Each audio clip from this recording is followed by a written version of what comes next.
Welcome to the JB&M Sports Fanatic channel. What's good with you? And so here we are, Saturday, guys. We've got the University of Texas versus the University of Georgia here. Two teams fighting in the SEC, the always competitive SEC, and we've got a great one here today. This is really a story between two teams here that honestly, they are watching their quarterbacks get better and better, and it's going to come down to probably which quarterback can be more efficient in this one and capitalize when you get in the red zone. Come away with touchdowns as opposed to field goals, but this one right here is going to be a hard-fought, hard-hitting game, and we're going to see which team wins it all in this one. And so, Laney, what's good? Laney says, hey, JB, glad you're back, and how have you been? And so, yeah, JB's doing good here. I'm glad to be back and glad that YouTube TV figured out their situation. That does help as well. But, man, what a day of college football so far today. I was really shocked by the South Carolina versus Texas A&M game, but A&M came back, won that one, man. It's been a crazy day. And Daniel, what's good with you? Daniel says happy Saturday and hello everyone. And yes, Daniel's already got his night started well, I see. That's what's up. That's what's up. And again, we're just waiting here for the kickoff here any moment here between the Longhorns and UGA in this one. Both teams currently with one loss in SEC play. For Texas, the road is tough. You're already 7-2, and you've got a ton of teams on the schedule that can really make or break your case. But if you're Texas, if you can run the table the rest of the way, you arguably enter the college football playoffs as the hottest team there is. As for Georgia, you know what this is right here. Hard-fought game. You come out, you be victorious. The brand sells itself. Everybody knows what UGA is all about, but you win a big game like this, and then, hey, it only elevates the program once again. So, because I believe we just saw, Bama take a hit to Oklahoma, 23-21. So some crazy things have been happening. We'll see how Ole Miss continues to do against Florida in that matchup, but man. And so Samuel, what's good? And Samuel says, hey, JB, moving next year, 2026. And so, hey, it could be next year, could be next month. You never know. You never know. JB's working on finalizing a couple of things to figure out exactly when, but it will be soon. Absolutely. So I guess you could say for JB, this game right here, living in Texas now, having been in Georgia and then going to be returning to Georgia. So this game right here, I understand both teams here. So I'll be happy for whoever wins this one. But man, what a day it has been.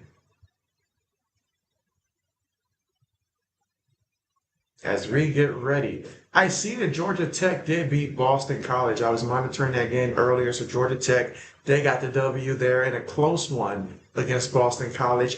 Iowa, I thought for a second that Iowa perhaps was going to beat USC, but USC came back and won that one late. That was a good game, 26-21.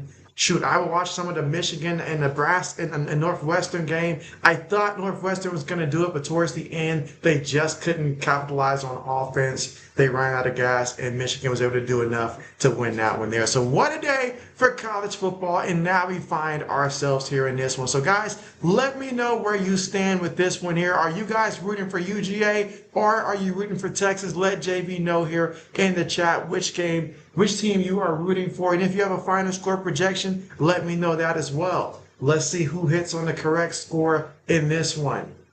Again, Texas, UGA. Just waiting for kickoff for this one to get started.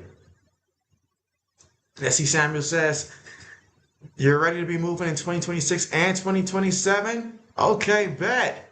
And Laney says, go Texas, hook 'em. Okay, okay.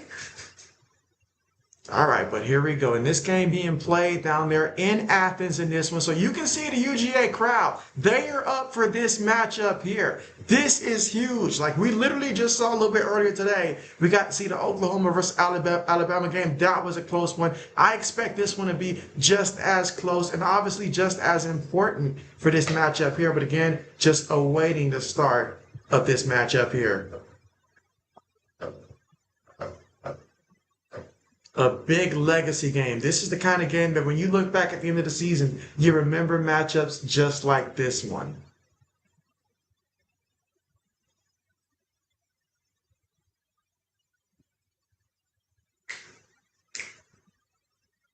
All right, but so far, seeing the love here for Texas. Anybody rocking for UGA in here?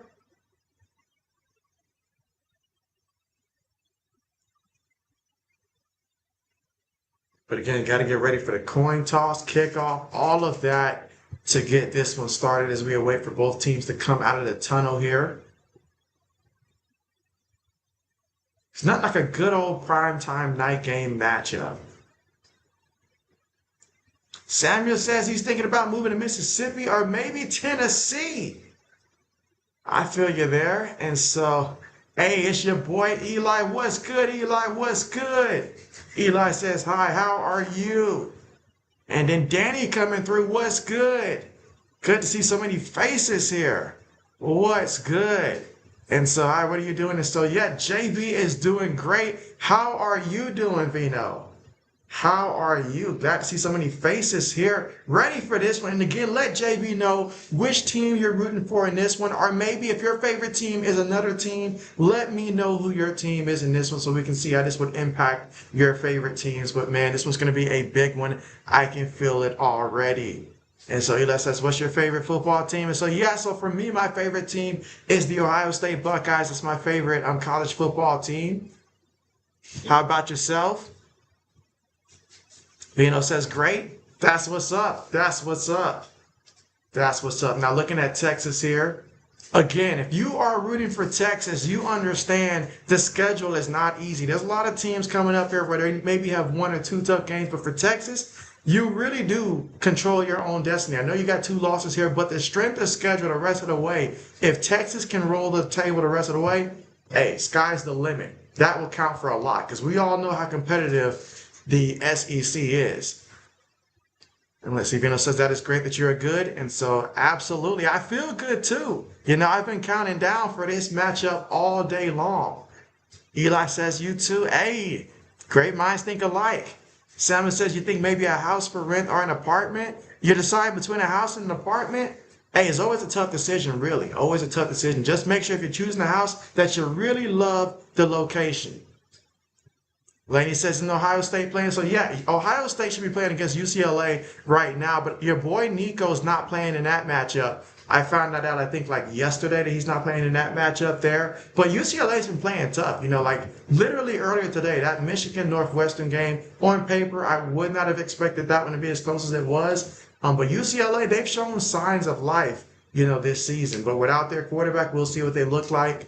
But hopefully the Buckeyes just go out there, take care of business. But we'll see if UCLA puts up a fight. You never know what happens in a conference game that plays this late in the day. You just never know. All right, and again, we're just all sitting here anticipating what is to come right now. But yeah, if you guys paid any attention to any other college football games earlier today that really stood out, let me know which games did you guys watch today and your thoughts on the matchups also. Let's see. Sammy says, JB, why live stream on a second channel? That's a good question. This is the first time when I actually was setting up my live stream today, Samuel, that I got a new thing that YouTube's doing, I guess, where I can go live on like multiple platforms there, or at least it looks like multiple platforms. So it's kind of the way that they set it up there. I didn't too much understand what that meant, honestly, but I was like, okay. And then once I set it up, I saw that they set it up twice. So I'm just going to see once it's all said and done, like how did that actually impact it? But it was basically YouTube's doing something new, long story short. Okay, so we can finally get ready for the kickoff here. So it looks like Texas will be getting the football here first. So we'll get to see Arch Manning and the Longhorns. How will they fare against this University of Georgia defense here? And again, we're talking about on the road here at UGA, which you know this place is going to be rocking. So let's see how it plays out. We've got SM in the building. What's good, SM? What's good with you? Meanwhile, on the kickoff, no return. So let's see what the Longhorns have in store for us here. Let's see, Mr. JB in the building. He says, let's go, Dogs. So Mr. JB is going for the Bulldogs here. Anybody else going for the Bulldogs? SM says big win today by USC. Yet, hey, I was a little nervous for them. I was a little nervous for them at first, but they came out, got the victory. That's what it's all about. But did anybody see how Notre Dame beat up Pittsburgh today? That was a very impressive game by Notre Dame. I have to say, because, you know, I'm always critical when they do bad, but when they do good, hey, I've got to point that out also. I see Ole Miss and Florida right now in the battle. Ole Miss up 10-7. But let's get back to the game here. So the Longhorns, shotgun formation, tight end goes in motion. 3 receivers, 1 tight end, 1 back. Quick pass to the receiver there. Can he make a play? Oh, he stumbled himself. He stumbled himself. Picked up 2 yards for win goal, but that could have been more yards had he not tripped up on the play. But we got 2nd down coming up here for the Longhorns offensively. Again, first pass, completion there. They're going to credit him with a yard on that reception. Let's see, Samuel says NCAA college game week 12 and LSU game win. All right, here we go, 2nd and 9. Manny making adjustments here on the line. Got 2 backs there, 2 receivers. Got the tight end, 1 back goes in motion, snaps the ball. Arch, looking, throws it, gets the completion. Look at that. Nice pickup on the play. I mean, he was all by himself, got the first down, and that was more with the reception. And believe me, he wanted more on that one. Laney says, yeah, you watched the Notre Dame play today? I mean, yeah, they made a statement there. That's the kind of play that you want to see this late in the season from your team that says, okay, we're hitting on all cylinders. The run game they have is phenomenal. All right, 1st and 10. Going to feed it to the back in the back. Look at that. Look at the patience that he showed. I want you to pay attention. While he was going between the tackles, the patience that he showed between each and every juke there. Excellent job there by Wisner on the carry. Kenneth, what's good? And Kenneth says, hey, Mr. JB, how you doing today? Hey, JB is doing great.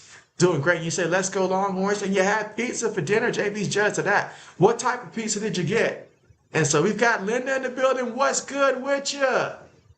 Manning throws it. Gets the reception there by his tight end there. He had to fight to catch that one, but he did. Picked up about a good 4 yards on the play. Now we got 2nd down coming up. Again, this is the opening drive here for the Longhorns here. And right now they are moving the ball. Can they sustain it the rest of the way and finish in the end zone? That's what we're going to find out here. But opening drive here in the first quarter with 13:05 to go. 2nd and 6 here for the Longhorns. And they will run the ball again up the middle. And again, excellent job there by Wisner, getting what he could there, showing extreme patience, waiting for the holes to open up. And that offensive line is opening holes as of right now. And so then it says, hey, JB just stopped by to hit that like button. Hey, I appreciate that and appreciate you. And so Cool Water, what's good? 3rd and 3 here. He's definitely going to be well shy of that first down marker. Now, this is where I look and say, I can sort of understand the play call in theory because, hey, every time they ran the ball, they were getting 3+ yards. But that time, UGA said not so. So now we got a 4th down situation coming up here. Pivotal first down very early in the game in terms of getting early momentum in this one. Let's see if they actually do go for it. But they need 4th and 1. And they've got about 17 seconds right now on the play clock. That's the Cool Water said, is that boy JB or is it football loving ghost? Fill you in. It could be both, Cool Water. It could be both. I appreciate that. Lady says ARC. Let's see. Is that a first down? And so, oh man. RC. And that time, it was 4th down, and they went to the ground game. And they got the first down, and that was CJ Baxter there on the carry. I believe his first carry of the game, and that was a first down there for Texas. Big first down to keep that drive going. And it says, have a great stream. And, of course, hope the Rising Rhinos doing great there and appreciate you coming through and representing. Samuel said Mississippi State game score. So let's see, what is Mississippi State's score? I have not heard from them today. All right, meanwhile, look at that. The helmets are stuck, so they've got to quickly disassemble that. So, man, I see Florida's now got the lead, actually, 13-10. So that's another SEC matchup to keep an eye out for. Let's see, where is Mississippi State? Who is Mississippi State playing? Let's see, RC says, I don't believe in Notre Dame figured out how to get a fantastic quarterback and a mean defense that won't shrink as teams get better and better. And so, I I understand the doubt at first there, but this team is getting better. They really are getting better week by week. Would not be surprised they make it to the Final Four again this year. Kenneth says Supreme. And so, yeah, RC, your boy tripping. Your boy was tripping. Your boy was tripping. And so, you said, Laney, what's up? And so, Xander, what's good? You said Michigan played poorly, but still got the dub, so you'll take it. Hey, didn't y'all kicker miss like 2 early field goals before making the game-winning field goal? You know, so, hey, hard-fought games, but the important part is to get the W. Not every week is going to be as pretty, but getting the W, that's what matters, right? That is what matters. RC says, don't tell Linda I was there, so I won't tell if you don't tell. And you say, like number 6 in the building, appreciate that. All right, again, here in the first quarter with 10 minutes and 52 seconds to go. And right now, Arch Manning and the Texas Longhorns, they are right now within the 20s. So can they come away with 6 points here on this drive? So right now, got everybody spread out. Up there is some movement on the line. So we have movement on the line. Miss Darcy says, my dad's best friend, Andrew, his funeral was early today, JB. Oh, man. Sorry to hear that. How long were they best friends? Let's see. San Mississippi State versus Mizzou. Okay, bet. All right, let me see if I can get that one here. All right, so meanwhile, 1st and 15 after the penalty backs up Texas 5 yards here. So now they're at about the 23-yard line. Snaps the ball. Manning pump fakes. Manning on the move, throws it, gets it there. Receiver trying to make something happen after the catch there, and that's actually the running back Wisner with the reception. Picks up some yards there. I see Xander says your Vikings got a home game against the Bears, so we'll see how that goes. Well, tell me, Xander, how do you think that game against the Bears is going to go? Because you guys did beat Chicago the first time y'all played them. So what is the final score you're guessing is going to be against the Chicago Bears, and what do you expect to see? SM says, crazy day in college football today. It really was, and it could have been a lot crazier if some teams would have held on to their late leads. All right, fakes to the back. Manning going to keep it himself there. Manning gets back to the line of scrimmage. Might have gained half a yard there. We got 3rd down coming up here.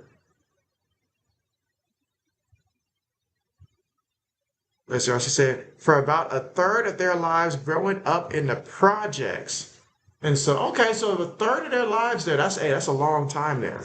It's a long time. So I'm sorry to hear that, man. I really am sorry to hear that. I hope that your dad's taking it well.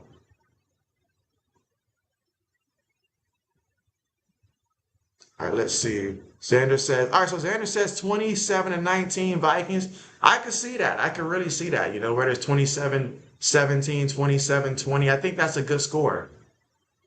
Throws it to the receiver, and the receiver dropped the ball. 4th down coming up. So it was a great drive initially here. Again, the opening drive here of the quarter, but it's going to result in a field goal attempt here as they were unable to get the completion. Even if he got the completion, he still would have had a ways to go to get to that 1st down marker there.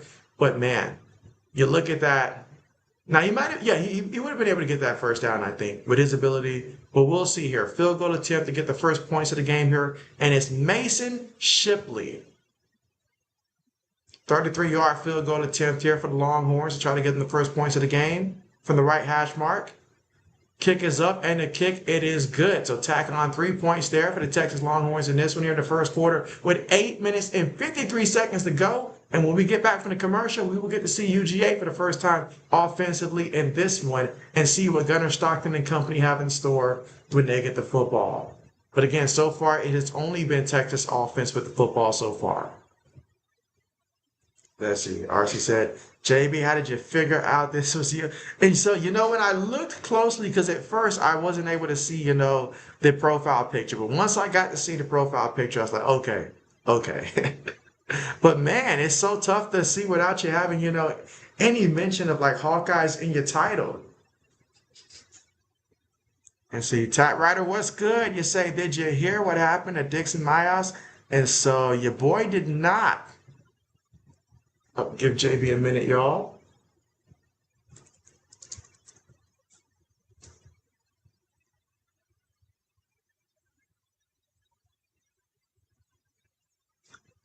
Let's see. SM says James Franklin to Virginia Tech. I feel like it's a match. It's a match because James Franklin, he'll be able to help restore that program in terms of getting them back to where they can win like 8 games, 9 games, anywhere from 7 to 10 games is definitely possible. Then maybe you might occasionally have like an 11-win season, like just once, I don't know, every 5, 6 years. But he can get them being back to the place where they really want to be right now. And he won't have that pressure because they've shown that they can be dedicated to a coach. As long as you can win them most of their games, they'll be dedicated to you. So I think that's a great match for both sides. There's no reason for James Franklin to try to get one of those bigger, like programs that's going to have the expectations of championships when he won't be able to deliver that. So him, the Virginia Tech, I like it. No offense to Virginia Tech. That's the RC said you rebranded the channel. You're doing more theme-based content, so you decided to do something basketball-centric name-wise, and you have 2 recurring episode series going on now. Man, a lot of things has happened since the last time your boy went live, RC, at least in terms of, play-by-play. So I'm happy to hear that. That's what's up. I'm sure you took a lot of thought to think about, that decision. So that's big time. And again, if you're tuning in right now, we're currently at the commercial, so we're not missing anything at all right now. Just here at the commercial. And again, Texas, they did get the field goal. So far, they've only had the football offensively, and we will see UGA with the football for the first time when they come back from the commercial. Let's see, Xander says McCarthy has to play good, and Justin Jefferson needs to get more targets. And also the defense needs to play well, and we need the play calling both by KOC and Flores. So you need better play calling there. Okay. I mean, hey, this is a pivotal matchup here against the Bears here. This is an opportunity to get a sweep against a team in the division. Always important there. And this is a great chance, for JJ to go out there, pick up where he left off at in that 4th quarter against the Bears. Second time seeing that defense. Let's see how he does there. But you're right. The play calling is going to be pivotal in that matchup.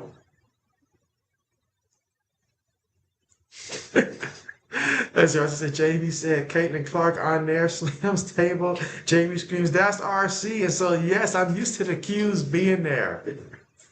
For sure. And so, Brayden, Brayhawk, what's good? Brayden says, hey, JB, what's good? We've got Brayden in the building. All right, so no return on the kickoff for UGA. So let's see what Gunnar Stockton and company have in store. So far in the year, Gunnar Stockton almost 70% completion, averaging about 227 passing yards a game, and he has a 15-2 touchdown interception ratio on the season. Now let's see what UGA can do offensively. RC says SM salute. Let's see, Brayhawk says Allen Medicine is probably throwing up right now. He said you'll be joining for him though. And so, oh man, yeah, I know that this has got to bother him. Back-to-back years losing to Oklahoma, that's tough. And so Gunnar Stockton playing around with the snap there. So he's got to do something. He clearly wasn't ready for that. Now, keep in mind, they talked about, the finger for the center for the UGA, his finger being lacerated and stuff. So he's going through some stuff at the snap. So I wonder how much that's going to impact the day, but let's see what happened here. Clearly Gunnar Stockton was not ready fully for the snap there in that situation. So lucky for them, this did not turn into a turnover there, but that's certainly not how you want your first offensive play to go.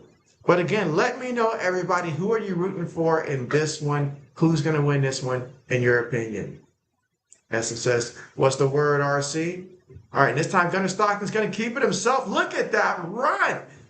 Talking about running up that hill right there, take it to the 42-yard line and a first down, Gunnar Stockton. And yes, he's going to use his legs. That's what he does. And that time, had the option to give it to the back or keep it himself there, opted to keep it himself there. And of course, the DN went after the running back, made the wrong decision, and Stockton made the defense pay.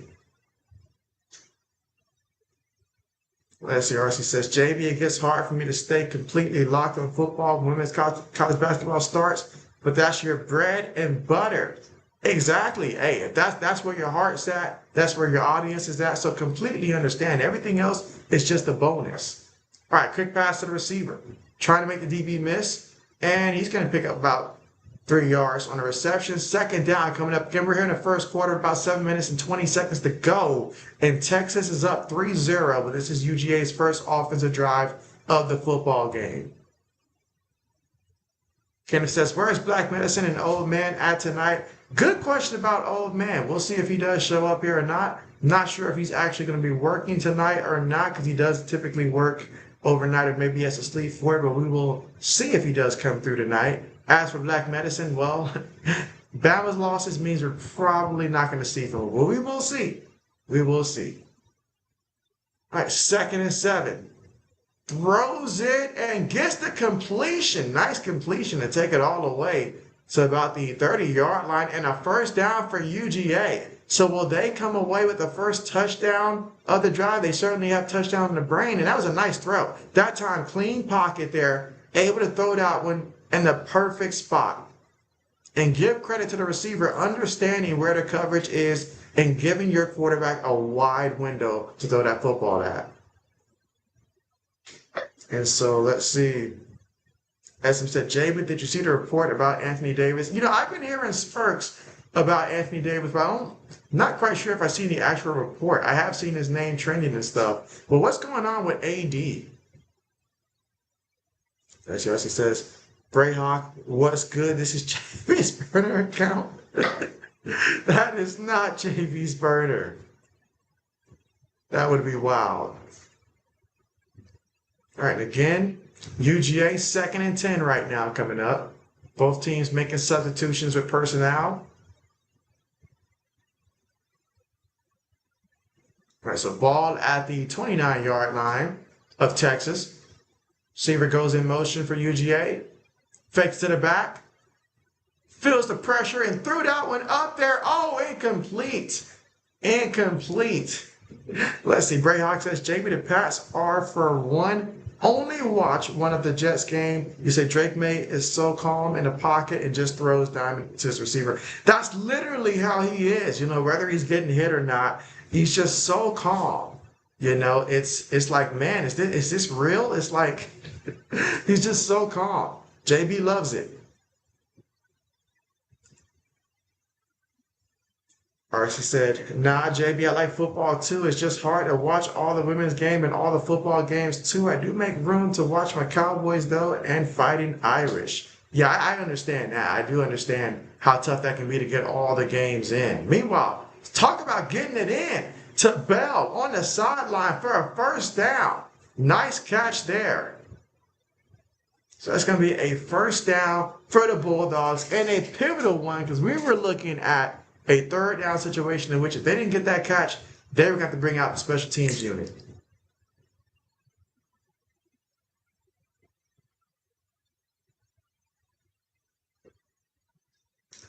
Yep, got that foot in. All right, 1st and 10. Throws it to the receiver, and oh, look at that. Picks up a yard. A lot of work there for a yard. That time the pressure in his face once again.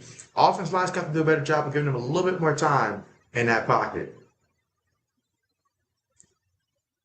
Brayhawk says, hey, RC, I know that's you. Let's see. You say AD is rumored to be traded at some point. Do they have any ideas in terms of like potential destinations that might make sense?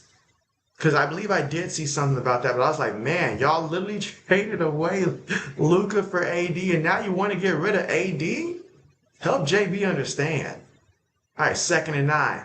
Stockton throws it, gets the completion for the touchdown, and UGA gets the first touchdown of the game. Just like that. Wow, Noah Thomas, 17-yard receiving touchdown for the Bulldogs. Wow.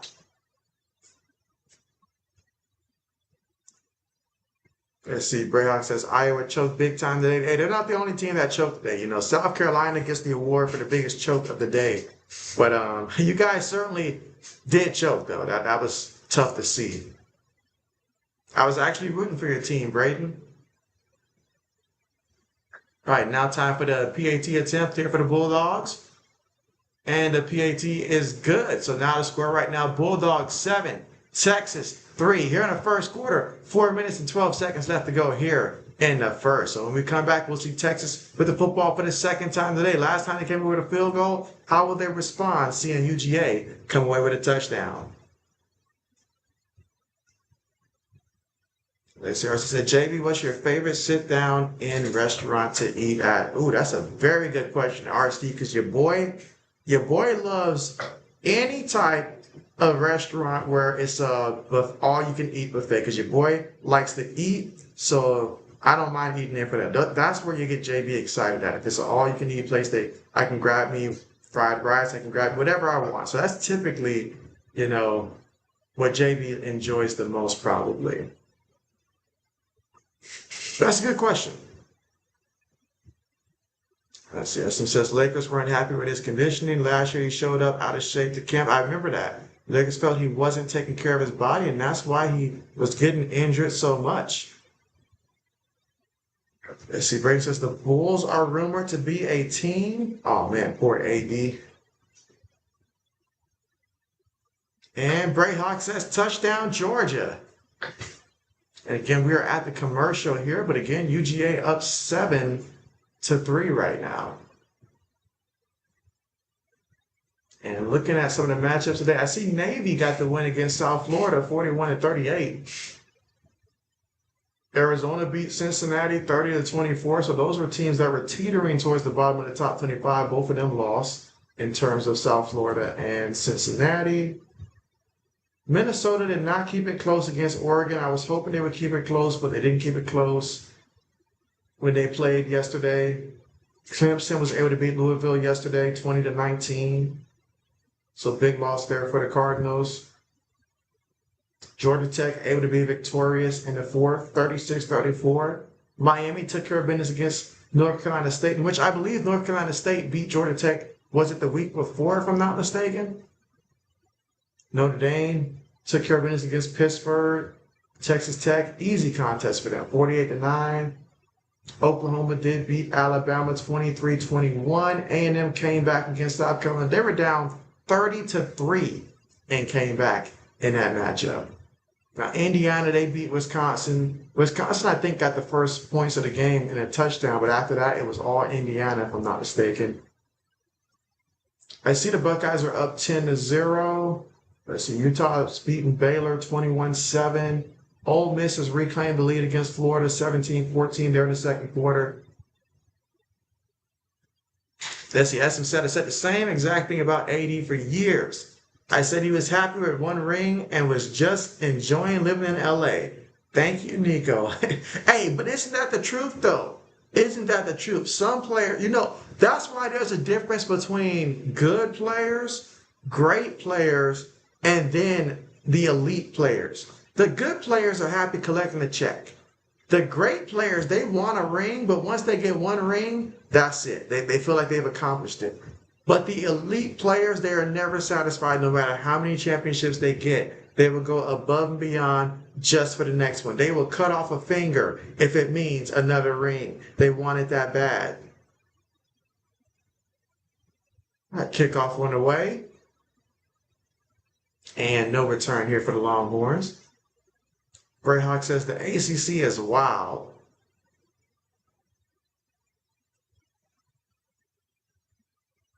All right, again, we are in a good matchup here in which both teams scored on their opening drive. One team was a touchdown in UGA, the other team a field goal in Texas.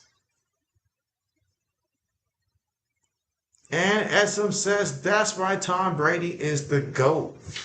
And so, absolutely. To be able to, because to do it in football is just so hard, because the way the salary cap is, you're always changing. You look at all the Super Bowl teams and the amount of changes, you know. When it comes to NBA teams that win multiple championships, you usually see the core stay together. There are times where, you know, obviously, like you think of someone like Kobe Bryant, you know, with the Lakers, first time with Shaq, throughout the first couple of wins, and then afterwards with Gasol. So I get that change does happen. But in the NFL, though, like we're talking about a completely different receiving core if you look over the years from time to time. There may be one or two that stick for a little bit, but man, the way that Tom was able to do it, man, insane. And to think, he could have had even more, honestly. If Asante Samuels makes that interception against Eli that first time, he gets another one. It's insane. It's insane. And how he was able to, you know, get some of those championships.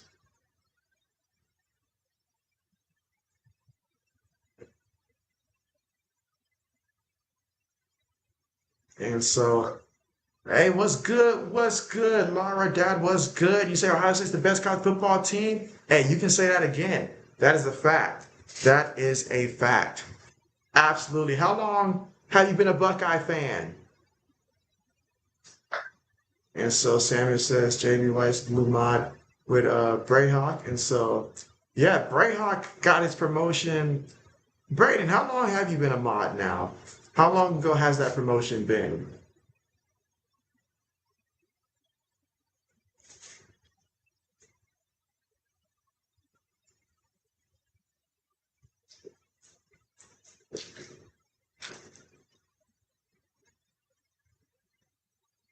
Let's see. And Laura Dad said that born and raised in Cincinnati. Okay, okay. Hey, that's what's up.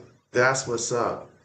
All I want from Ohio State is to keep doing what we're doing, bring home another championship, and let's right the wrong of the last couple of years here, because there's no way that we should be continuing to lose to a certain team that I won't mention. And Braden, I know you're going to do it, but I feel like this is the year. I feel like this is the year that we go ahead and right the ship and go ahead and win a game that we should definitely be winning, and then repeat as champions. That'll make JB extremely happy to see us repeat once again. So let's see. Yeah, I have not done any promotions lately, Samuel, but we'll see about the future once the next batch of promotions come in terms of that. But right now, I've got more. So I got to grow the channel more is what I'm basically saying. I've got to grow the channel more so that way it makes sense to have more. Let's see. Laura Dad says facts. And so, Greyhawk, I knew you were going to do it, but I appreciate you at least going with the team up north. I appreciate that. Absolutely. But tell me this, Braden, how do you feel about your Green Bay Packers right now, the state of the Green Bay Packers? If you had to give me a percentage in terms of your Packers winning the Super Bowl, what percentage would you give me for your Green Bay Packers? Meanwhile, receiver goes in motion here for the Longhorns, and oh, he gets upended. That's what I'm talking about. Physicality right there. And Jones stuck it to him. Let's see. Missouri's beating Mississippi State 7-3 right now.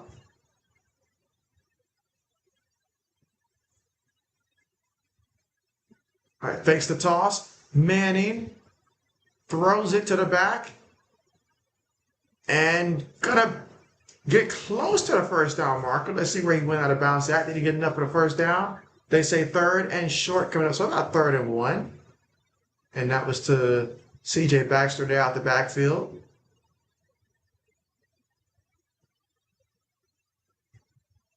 Let's see. Hey, you never know, Samuel. You never know. You never know. Essence said good win by Oklahoma today. Oh, yeah, that was a massive win for them. Meanwhile, pass. Oh, what a hit. What a hit. I like it. UGA is flying to the football right there. That's what I'm talking about. That's how you raise the bar right there.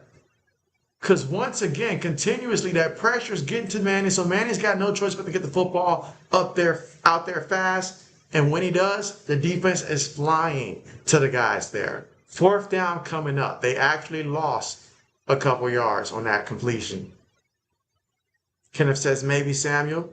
Greyhawk says, saw in your league, JB, I have the 2nd most combined points behind you.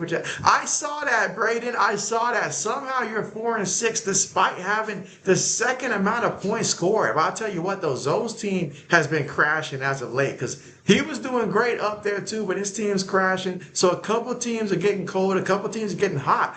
Old man's team, I think, has won like 4 out of the last 6. And honestly, I don't know how he does it. But he found a way to get his team to start winning to where if he can beat, I think he plays Zoe this week. If he can beat Zoe, he'll be tied, with Zoe. But I think Zoe would have the points in his favor. But man, just to think about, I thought old man was going to go for the 1st overall pick again with the worst record. But hey,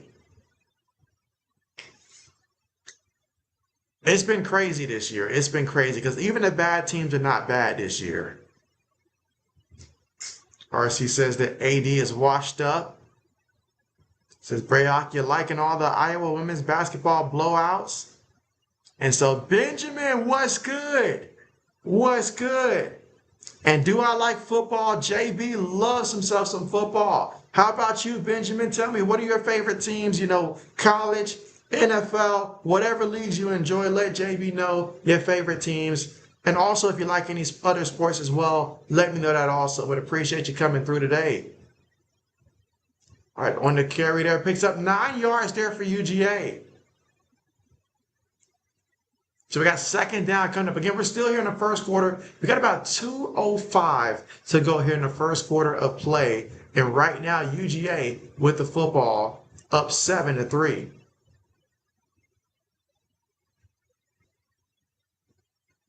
But a minute and 54 seconds left to go. 2nd and 1 coming up. Let's see. RC says, JB, man, how you been, bro? Me, myself, I've been in and out of depression and sadness, bro. Is life tough? You said life is not easy. Ain't gonna never be. Gotta fight and not give up. And so, hey, it does present its challenges for sure. But honestly, JB is feeling a little bit more optimistic now. You know, some good things are starting to finally happen. So JB is feeling more optimistic here. But I feel you completely. He said, JB, your Patriots are riding on a golden shiny carpet like Aladdin. How are you feeling about that? JB is keeping it one game at a time. You know, when we get one W, I'm like, okay, what is our next challenge? Let's focus on that next challenge. We'll see where we are because the AFC has so many good teams. So many good teams to where you can have a great regular season record, get in the playoff, and then get bounced in the first round, second round. So I'm just taking it one game at a time because I'm aware our strength of schedule is easier than probably other teams' strength of schedules, you know. So I keep that in mind, but I'm enjoying the process, just enjoying the ride. All right, 2nd and 4 here for UGA, shotgun formation. All right, so right now Gunnar Stockton making some changes here. They've got about 12 seconds to go, 12 seconds on the play clock, 40 seconds left here in the first quarter. 2nd and 4 here for UGA. Gets the snap, throws it, gets the completion to the receiver, and the receiver going to get brought down at about the 38-yard line of Texas. So again, another nice drive here by UGA, and if they want, they can run out the rest of this time here and end the quarter. Let's see if that's what they're going to do.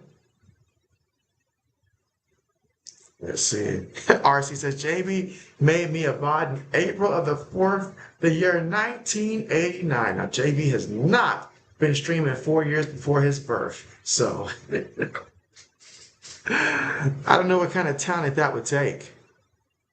All right, so Brayhawk says 30% right now chance, but it will go higher if the offense figures it out. I do think they will, and our defense has been great the last couple games. Also, we need to put McManus on IR. Don't you guys have what? When is Jaden Reed coming back? Do you know when Jaden Reed's coming back? And how big of a difference do you feel that's going to make right now for your Packers offense? Because I believe he's been on IR for a minute, if I'm not mistaken.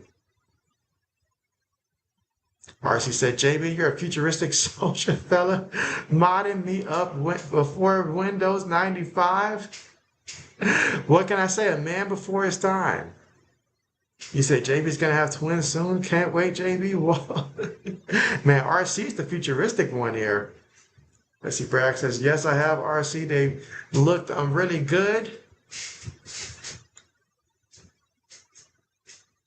Let's see, you say he should be coming back next month? Okay. Well, tell me this, Braden, speaking of your fantasy football team, listen, I'm trying to think how many games do we have left, but what would you say your current playoff odds are just to make the playoffs in our fantasy football league? Because even though you're 4-6, I think in your division, the top person is like 6-4. So as long as you can win your division and get to that 6-4, you know, just tie that person up, you should be good. Let's see. RC says, JB, I got a football question.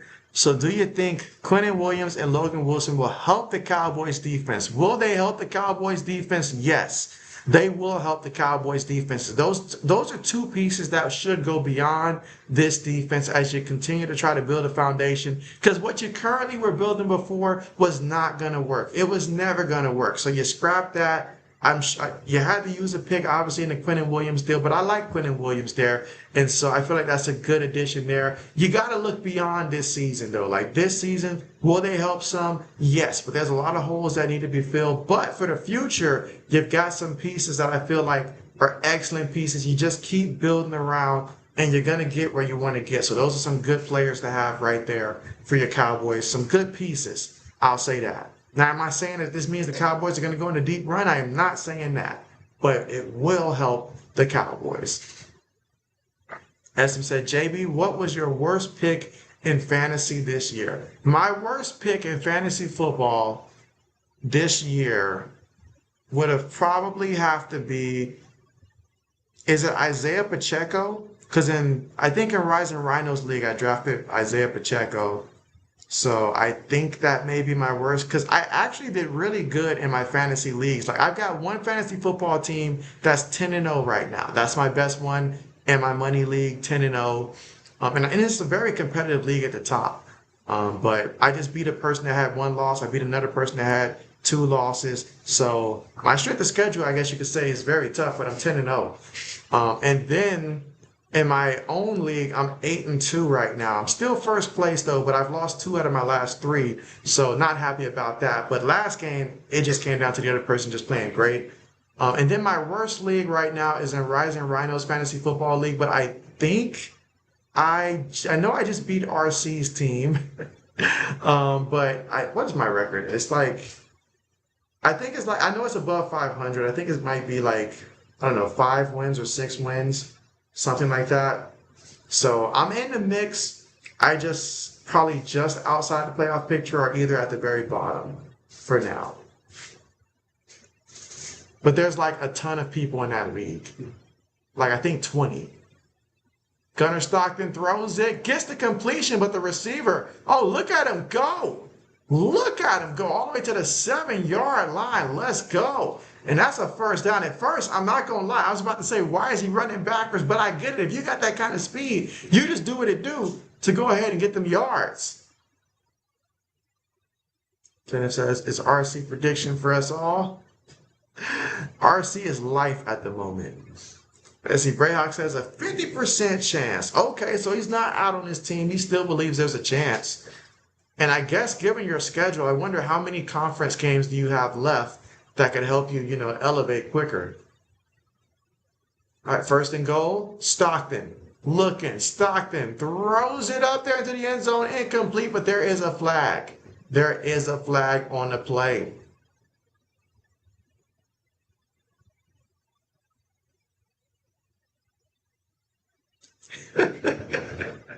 RC says, JB, why your shirts say got yams? He said, and ain't no girls in here, JB acting deep.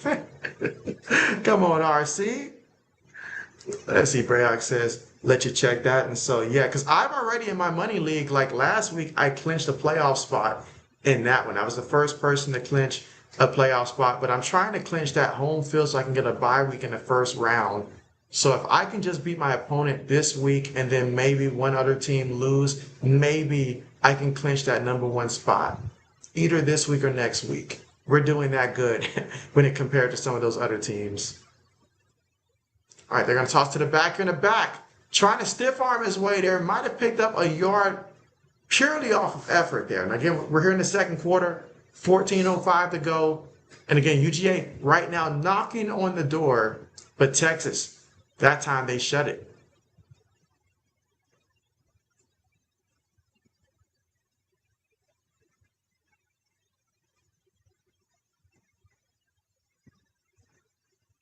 I see Penn State beat Michigan State. Okay.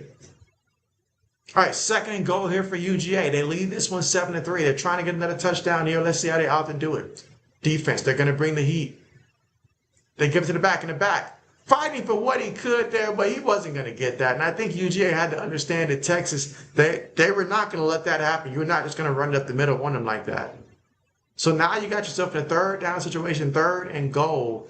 Let's see what Gunnar Stockton does. Something tells me they're going to put him on the move and allow him to run this one if he sees an opportunity. So put him on the move. Maybe you can find a guy like Delp or something like that in the backfield. Perhaps. All right, so Brayhawk says you play Zoe the last week of the regular season. That's your only conference game left.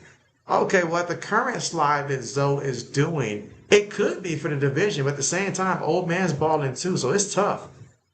All right, completion into the end zone for a touchdown, UGA. And that was Noah Thomas. Tell me if you heard that one again. Is that like his second receiving touchdown right there? My goodness. Look at that. The few Texas fans out there, they are in disbelief. UGA scores again, 13-3. That was 8 plays, 66 yards, 4 minutes and 32 seconds in terms of time possession off the clock. Man. And now they're going to get ready for the PAT attempt. That's how you come through. Let's see. Brayhawk says touchdown, UGA.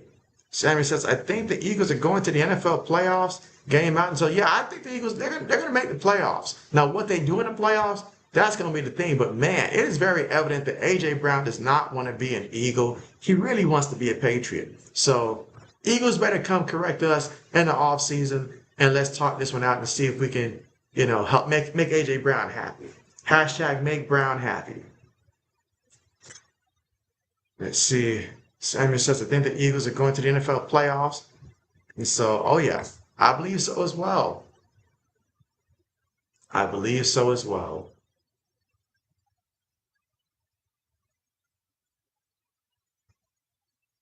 All right, again, we are here in the second quarter with UGA getting their second touchdown, up 14-3. So Arch Manning and company, what would they do? I mean, we did see a game a couple weeks ago where they got down big against Mississippi State, and they came back and Texas won that one. Can we expect something similar here? We're going to find out.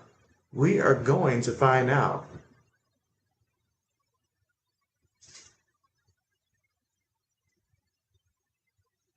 Do I think Stevenson is gone after this season?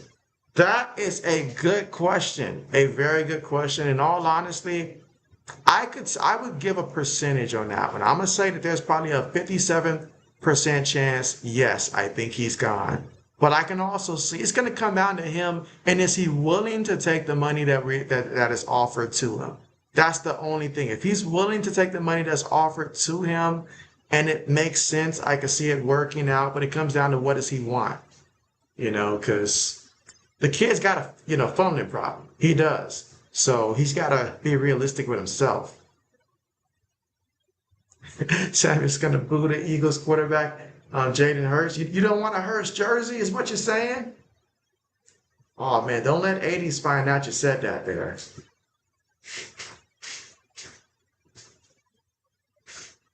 Do not let 80s find out you said that.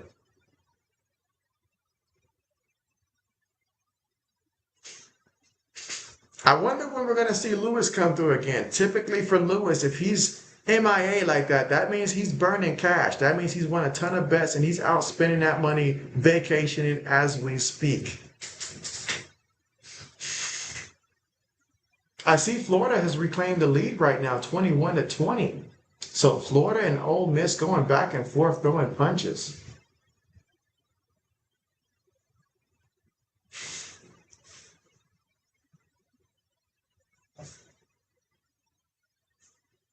Let's see, Brayhawk says, UConn up big on BYU. UConn? Oh, wow. I almost, after you're talking about basketball, because that's the only way it would have made sense.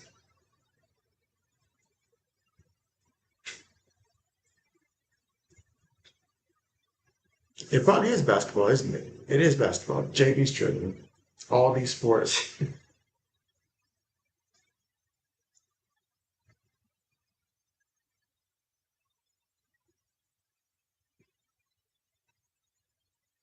Braden says, it is basketball. So, yeah, after I said that and I look and saw, yeah, BYU's actually playing TCU. So, yeah, that's right. Okay. But what's the exact score? All right, meanwhile, UGA is going to kick this one off.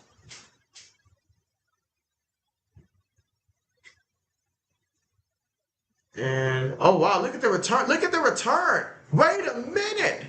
Oh, man, if he'd have just cut to the outside instead of the inside, he might have still been running right now. But what a return. Wow. Sammy says, please not the Eagles going to the NFL playoffs. Out 100%.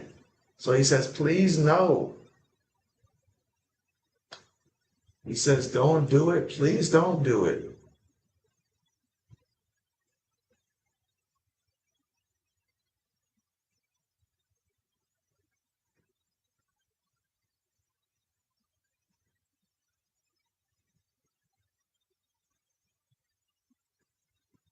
All right, let's see. Greyhawk says, speaking of BYU, they have to beat TCU to keep their playoff hopes alive. And so I believe they will do it, but it should be interesting. 55-39 is the score. Okay, okay. All right, so here we go. 1st and 10 right now for the Longhorns. They are trailing 14-3 here in the second quarter with 12 minutes and 40 seconds to go. Their backs against the wall. They're from their own 9-yard line. They're going to motion the tight end in motion here. Snaps the ball. Fakes, gets to the back. In the back, off the right side. Look out. There's already a flag. Already a flag. Referee's like, nope, nope, nope.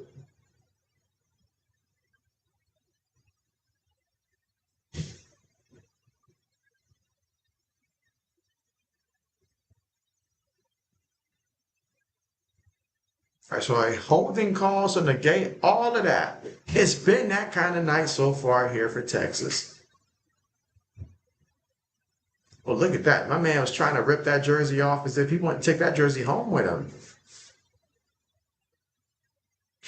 Yeah, you can't make mistakes in a situation like that. You get something positive going, can't make mistakes. But here we go. So Arch Manning, what will he do here? Shotgun formation here. 3 receivers, 1 tight end, 1 back here. 12:20 to go here in the second quarter. Motions to tight end. Manning in the pocket. Manning throws it over the middle, gets the completion, and the receiver, he is running. Nice yards after the catch on that play and a first down. That's what happens when you get the ball to your playmakers and you just let them go out there and make it do what it do. SM says, start, bench, cut. Andrew Luck, Cam Newton, Matt Ryan. So are we talking about them at their peak, SM, or just overall careers? Which one? Because I think my answer will vary if we're talking about at their peak or just their career. Right, 1st and 10. Throws it up there. And, he almost caught that one. He almost caught it. That was such a big play. You got to catch that one. Let's see, overall careers, you say? Well, I would have to start. I would have to start. Every time I'm about to say it, I'm trying to remember how long did Cam Newton's peak actually last? Because I know when his peak was up there, it was great. But how long did Cam Newton's peak actually last? I feel like I'm going to say Cam Newton start. I'm going to bench Matt Ryan. And Andrew Luck's career was kind of short there. I know he did good there, but if we're talking overall careers there, I think I got to cut Andrew Luck. Or maybe Matt Ryan. No, I'm going to cut Andrew Luck. I'm going to cut Andrew Luck. And again, I could be wrong without seeing how long their actual peaks lasted. I will say that. Let's see, Sanders says, please, Patriots going NFL playoffs there. So, we'll get there, Samuel. We'll get there. If JB's got to carry them myself, we'll get there. I'll drive them all myself. All right, so 3rd and 10 here for the Longhorns. Will UGA bring pressure? How much will they bring? They are bringing pressure. Manning throws it. Incomplete. 4th down coming up. And so now you've got a 4th down coming up.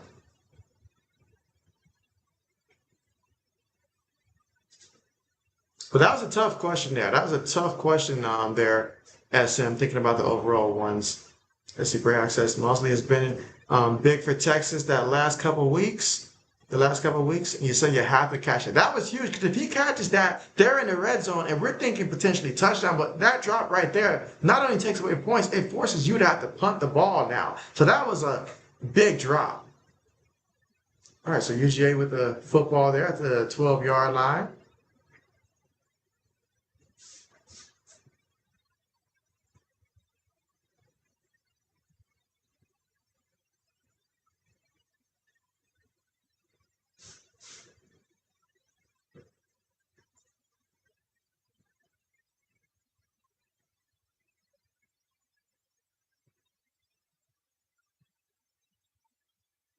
Yep, but Greyhawk is right. You just got to catch it.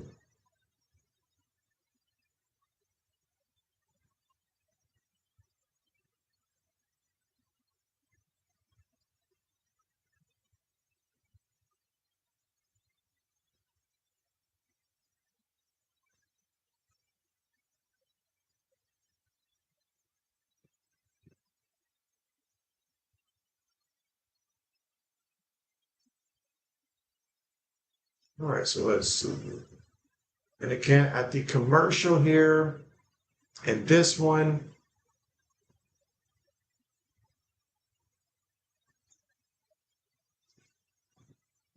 14-3 is our score. Right now, it's been UGA's favor here. Texas has had opportunities, but it's UGA.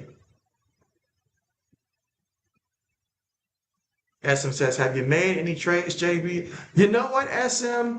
Honestly, I did so good with my mock drafts, not to brag, but in two of the leagues I'm in, I did so good in my mock drafts. I haven't had to do too many trades. But the one trade that I recently did 2 weeks ago, I traded away Alvin Kamara and Tony Pollard. I traded Tony Pollard because him, Tajay Spears, they're ineffective. They're splitting carries. You don't know who's going to be consistent. And Tajay Spears might end up taking those carries away from Tony Pollard. They thought about trading Tony Pollard during the trade deadline. So wanting nothing to do with that. I traded Alvin Kamara because Alvin Kamara just simply is not getting the touches or wasn't getting the touches at the time.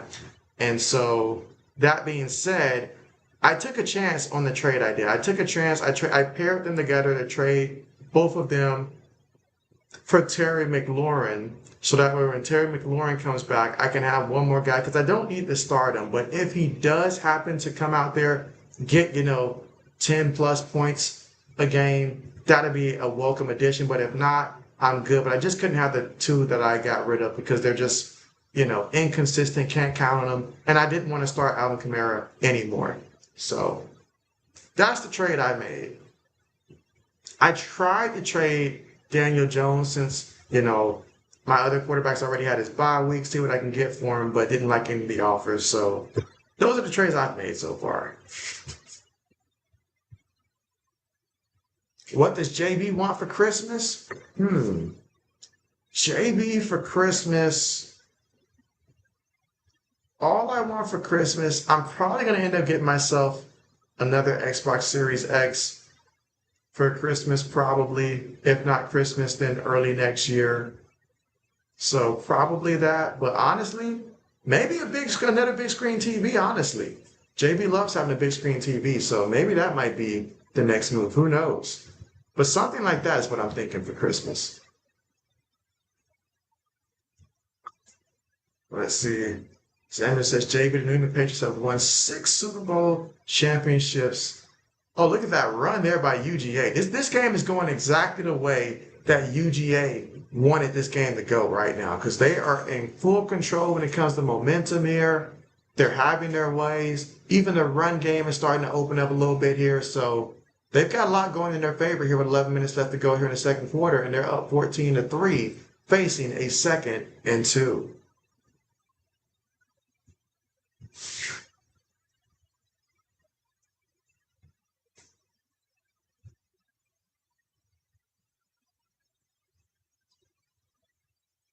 Quick pass. Brought down, picked up a yard on the play. So now we've got a 3rd and 1 situation coming up here for UGA here in the second quarter with about 10 minutes and 28 seconds left to go to see if they get a first down. Let's see, RC said, I wanted a bald-headed pig and a bow tie for Christmas.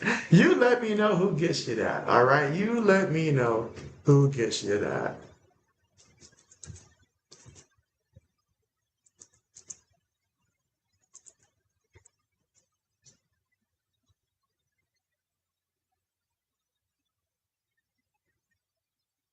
All right, so let's see. So under 10 minutes to go here in the second quarter. Again, UGA just picked up a first down. They're moving and grooving right now. And so everything is going their way. They just got to continue to keep doing what they're doing. They're averaging about 5.4 yards per rush right now. Very effective there. They're going to run it again here. And this time, Texas said, nope, you're not going to do it. So they lost a yard or two on the play. All right, let's see.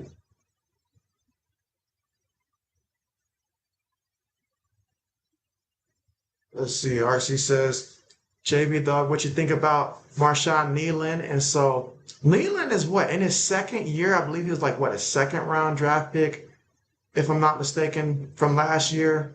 And so still young there, but lots of potential, lots of potential. Just got to continue to, go in there and find himself out there, honestly. Oh, pass there, incomplete, incomplete. Third down coming up. So if you're Texas, this is your chance right here. Third and long. You absolutely cannot let them get a first down. Let's see, Essence said, I saw that coach got shot and killed from the Netflix show Last Chance You. I saw that too, SM. I saw that too, because I got the notification, I think, from TMZ. They always send me news first, usually. And I was like, no, you said you never watched it, but RIP to him. So yeah, RIP. Insane, insane to be shot and then killed like that. Like, what is going on? I mean, while completion, but he's going to be well shy of that first down marker there for UGA.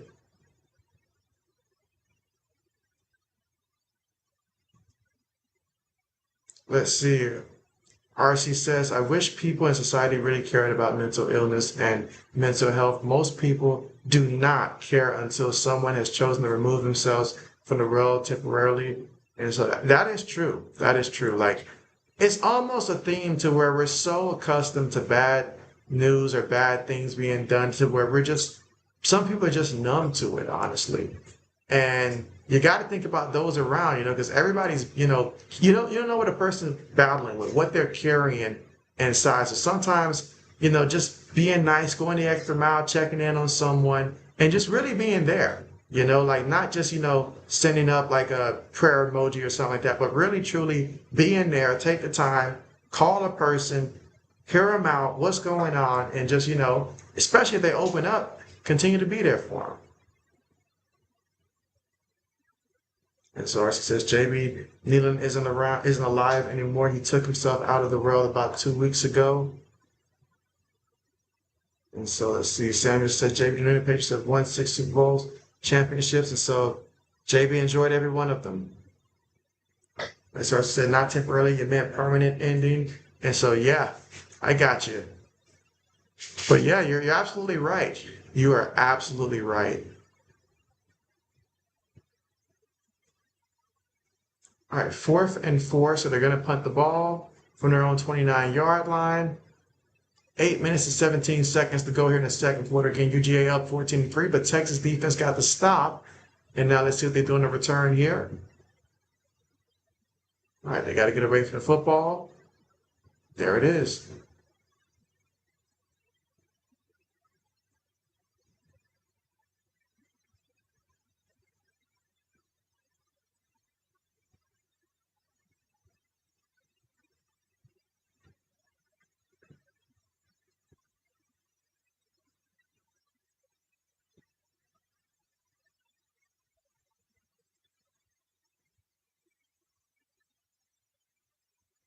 CRC said, JB, whenever I have thoughts about not wanting to be here anymore, I try to think about what I can be grateful and thankful for.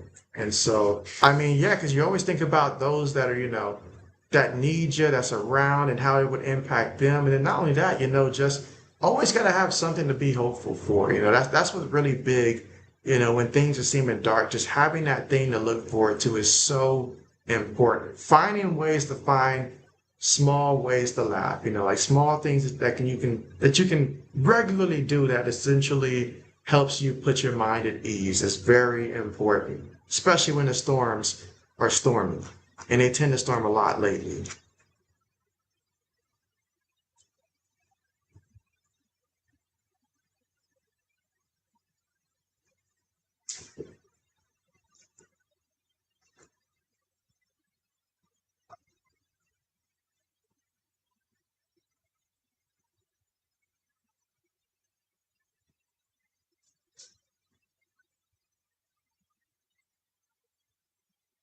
All right, so let's see.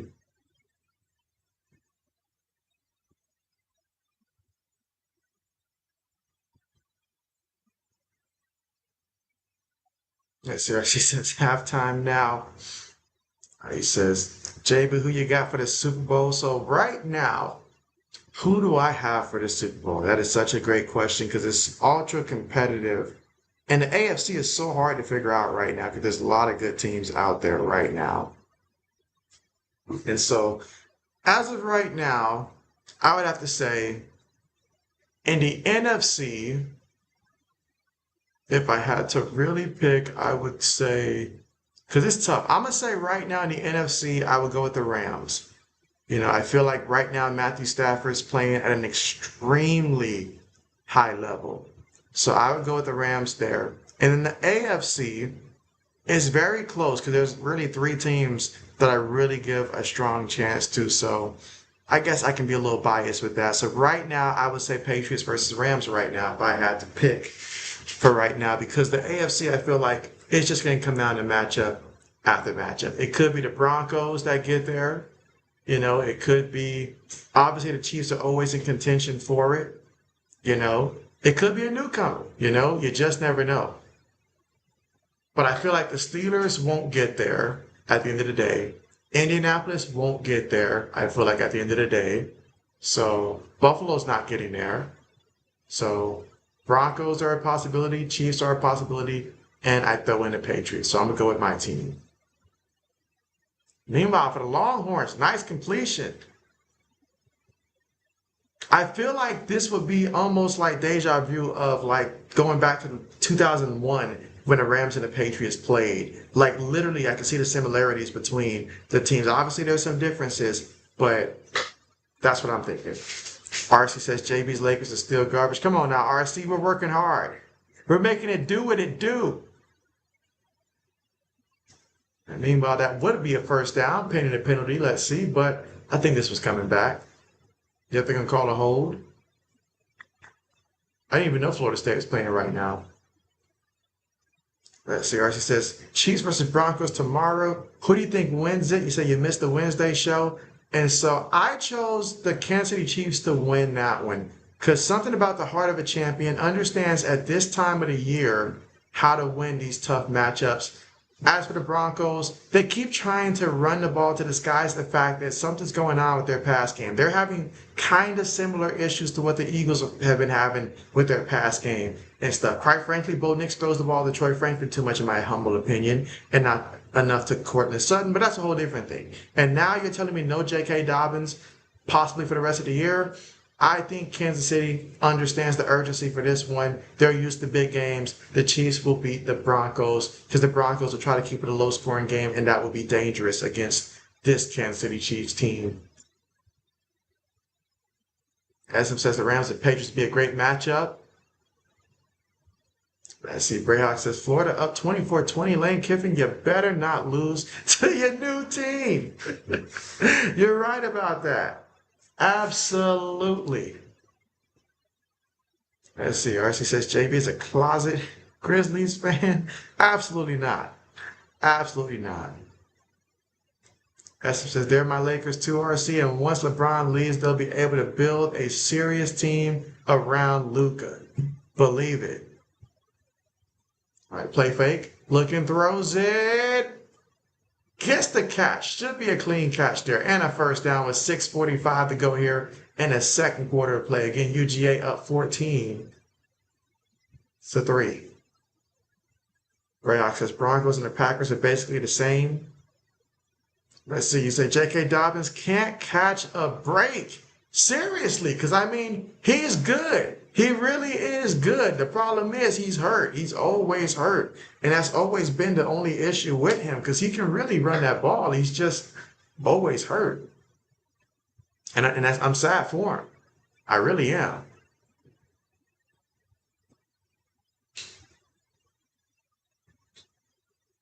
But it's an opportunity for Harvey to get going in that backfield and see what he can do in the backfield for the Broncos.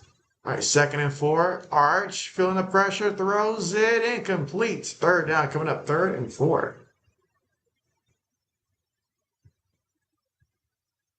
Let's see. Brayhawk says, JB, you better be thanking Nico Harrison for your life. And so, hey, I'm very thankful of that. You know, it cost him his job, but it gave my Lakers new life. So you're right about that. Absolutely. I'm hoping that your Golden State Warriors will employ Nico so that way you guys can stop being a thorn in my team's side for a change.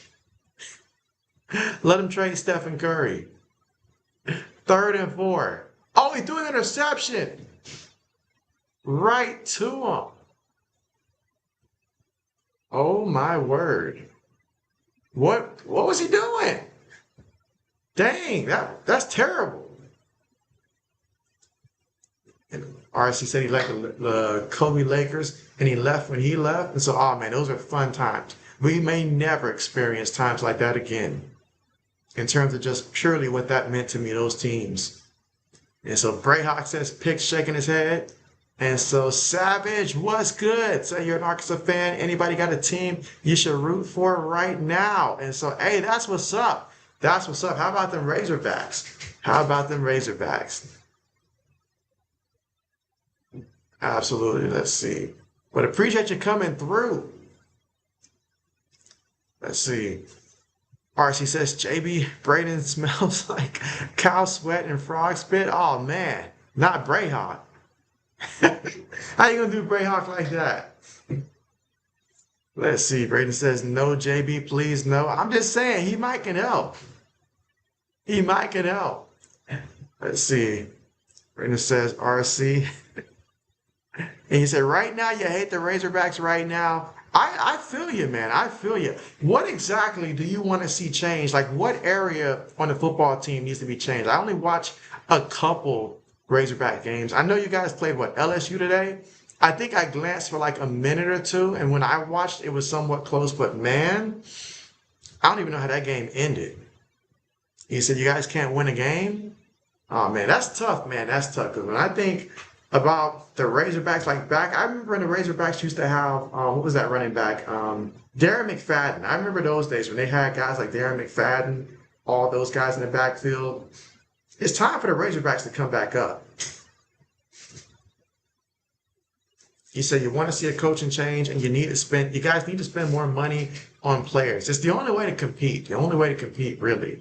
But I wonder, like, realistically, what's a coach or who is a coach that you could identify that you would like to see the Razorbacks go after and sign? Because that's a good question. Who could lead the Razorbacks back to being a top 10 team? That would be fun. And hey, it's possible. Since I've seen lately teams like Nebraska become competitive every once in a while and stuff, it is very possible for the Razorbacks to get back to their bread and butter. For me, I feel like the Razorbacks need a coach who's going to reinstall that offensive line of what the Razorbacks used to have. And from an offensive line, then you build on out. But they need a coach that's going to come in and emphasize that offensive line for the Razorbacks. It has to be a strength. It can't be a weakness for the Razorbacks to be great. It's got to be a strength. And again, here in the second quarter with 4:37 to go here in a second. Punt on the way by UGA. See if we get a return here or not. No, the ball's going to actually go out of bounds there. Sammy says, I think NCAA college football playoffs start on day. When is the start date for that? Let's see, Savage says your quarterback throws interception in the red zone when you could possibly be up 2 touchdowns. You can't have that. You need a quarterback that's going to protect the rock. What year is your quarterback currently in? Like, is he like a junior or something? Because I think I've seen him last year too. So is he like a junior or a senior? Might be time for him to move on. Let's see, I said, JB, I just walked in the house of Ohio State versus UCLA. UCLA is on. You say, who put Ohio State on? It's 24-0. Well, I appreciate the update, honestly. I really do. I appreciate the update.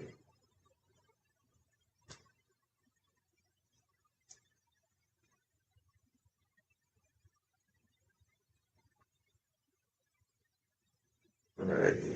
So now Arch Manning throws it, gets the completion there to the back. It's going to be about 4 yards shy of that first down marker. As he says, you would love to have James Franklin. Hey, that would be nice. It'd be nice to see how he compares there in the SEC. SCRC says, can UCLA come back, JB? I'm going to answer that for you. That's a no. That is a no. Speaking of no, UGA just said no on that end around. Texas lost 2 yards. So now another third down coming up right now with 3 minutes and 48 seconds to go here in the second quarter of play. So can the Longhorns get the first down here? So that time, tried to get it around there. I see what they did. They put the tight end there, pretend like he was going to go inside, bounce it out for the block. It just wasn't happening. UGA said, look, we're just going to get straight to the point. We're not letting that happen. Jesse Kenneth says, what are my thoughts about the new rules in college basketball? I honestly have yet to really watch college basketball this season. So JB is right now slacking, but I typically start watching once conference plays start. So you got to fill me in on exactly what the new rules are there. But I typically start watching once conference play starts. Let's see, Savage says, if Indiana can become a powerhouse, you believe that you guys can too? Indiana, when they signed the coach that they currently have, it was just something about him, seeing the past success that he had in his demeanor. I knew that he was going to have success. I just didn't know it's going to be that quickly and to this level. But to be number 2 in the country, you're right. The right coach will bring in the right players and stuff. Absolutely. There is no greater sign that you have the right coach than to have a coach that brings in the right pieces. And you see that, you will feel that immediately. That's how you know he's the right coach. Let's see, SM said, Jamie, do you consider Darren McFadden a bust?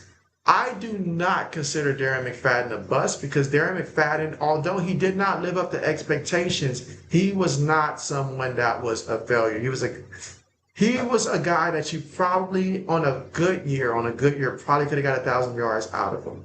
You know, so someone like that I would not consider a bust. A bust, by definition to me, is Jamarcus Russell. That's the very definition of what a bust is. But I feel like Darren McFadden could have been serviceable. You know, that's just how it is. Sometimes you draft the guy in the first round. Because I remember Sony Michel. You know, Sony Michel, Patriots drafted him in the first round. They won a Super Bowl with him, yes, but Sony Michel, he was not him. But he was a piece to the puzzle. So he became a piece. You just probably drafted him a little bit earlier than you wanted to. But a bust is someone that just flat out just stinks the bed. Just terrible. You can't use him. You can't put him on the field. He ends up in the Canadian Football League, no offense to them. Ends up in the UFL, something like that. Now that's a bust. Let's see. Raiden says, JB, will we Shane Beamer get fired tomorrow?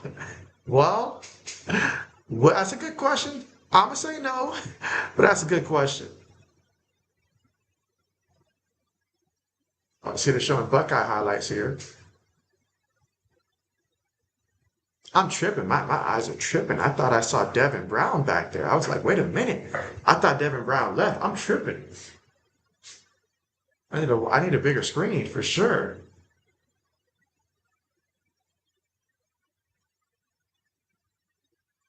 All right, play fake, throws it. Gets the completion. And a first down. All right, so we got 2 minutes and 45 seconds left to go. Right now, UGA up 14-3. Let's see, Savage says he's a senior, thankfully. Oh, man. You know what? I feel for you guys, because you guys, the quarterback before him, wasn't it, what's his name? RJ Jefferson? Was he not the quarterback before down there at the Razorbacks, I think? And, man, I know you had to be ready for him to leave. I think he had transferred, though, before he graduated, but he was with the Razorbacks at some point. Another carry here for about 3-4 yards. Brayhawk says, go for it. Savage says, only thing we can hope on is us being good in basketball and baseball. Hey, basketball is fun to see the Razorbacks play. I will say that. The SEC is fun to watch. But football, not so much at the moment. RC says, Lakers 54, Bucks 32. Oh, man, I didn't even realize that was a score. Keep JB up with that one. Let's go. All right, but 2 minutes to go here before we reach halftime, and UGA up 14-3.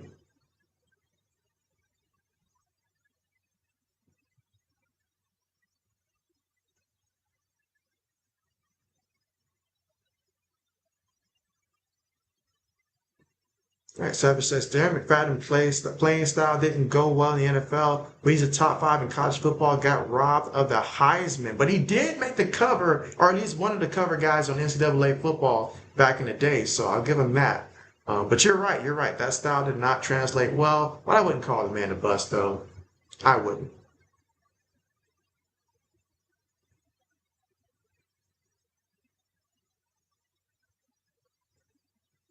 As it says, JB, you mean Jamarcus Ruffles? Because he loved to eat. SM says, Zach Wilson. There you go, a guy like Zach Wilson. RC says, Zachariah Wilson. Let's see, Savage says, KJ Jefferson, man, you miss him.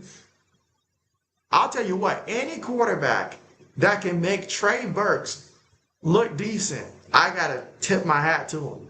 I got to tip my hat to him. But I do feel like his last year with the Razorbacks, in which he actually played with the Razorbacks, that offensive line was so bad, he couldn't even look down the field. Because I remember thinking to myself, KJ Jefferson, he showed some, like he was good. I thought he was good. But then I saw the offensive line, he had no time. So they could have really done, better by him by getting him an offensive line his last year with the Razorbacks. They said, JB, did Russ play himself out of the Hall of Fame? Honestly, I'm going to say that Russ did not play himself out of the Hall of Fame because to me, Russ should never be considered in the Hall of Fame, in my humble opinion. But I'm sure that most people did consider him in the Hall of Fame. So I'm going to say he actually did. His reputation is very bad. He's left a bad taste in terms of people's minds, in terms of what they see. So sometimes it's better than just sit it out, especially if your peak was like just very short, I would say. I shouldn't say too short there, but the fall off was hard. I mean, he might have to wait a whole, who knows, a whole lifetime. Maybe at some point, who knows, but I think he played himself out of it. Sasha Florida's giving Ole Miss a hard time. Everything that they can handle, man. Everything that they can handle. All right, so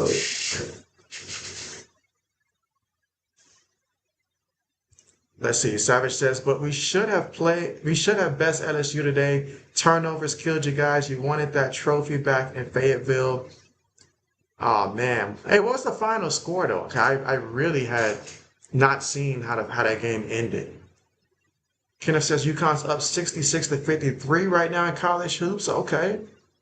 Archie said, I'm waiting for that game after this one, JB and Kenneth. He said South Carolina versus USC.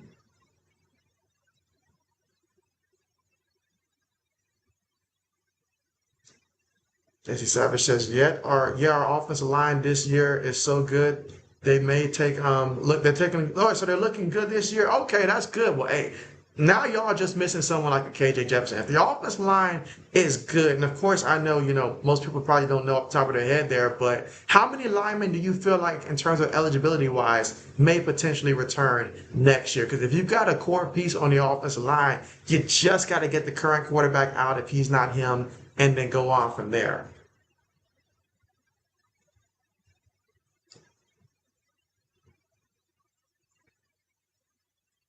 But offensive line is so important because if you're in the same conference as teams like A&M, South Carolina, UGA, I mean, they got D linemen, so you have to have an offensive line. You just have to in the SEC. That's a must.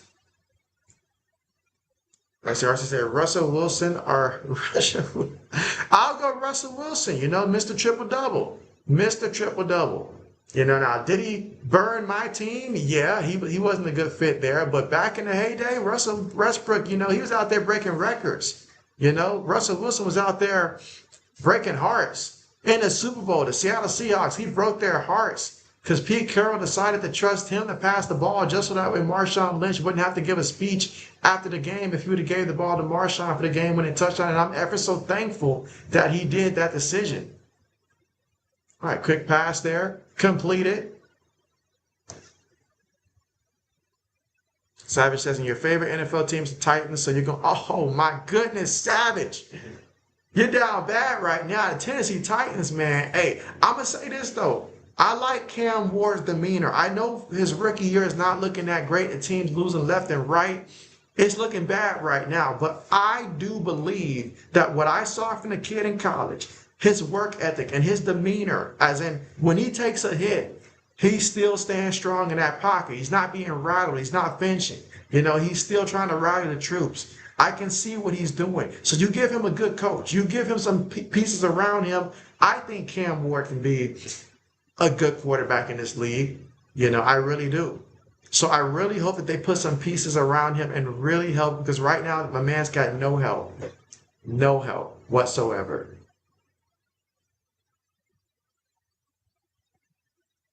But that's about as good as I can say there for Tennessee. I am slick upset though that the owners being petty about not trading Tony Pollard to the Patriots or Arden Key, like just because she didn't like Mike Vrabel, like it was their decision to fire Mike Vrabel. So, but yeah. Kenneth says 23-22 LSU. Oh man, that's a heartbreaker there. That's a heartbreaker. All right, getting fourth down. Let's see. Savage says 3 of our offensive linemen are seniors. Ooh, 3 of them are seniors there. All right, so you got to replace those 3 guys there. But hey, that's what the portal's all about. If you offer the right amount of NILs and stuff, you will get some good replacements. But offensive line is where it starts each and every year. Archie said, JB, is your YouTube TV straight now? And so, yeah, like I got notification that they worked out everything with like Disney. So channels like ESPN, ABC, all of those channels restored, which is why I can cover a game like this. So I think they worked it out yesterday. Late yesterday, I think is when I got notification. Savage, I didn't want to say it now. I didn't want to say about the transfer portal now.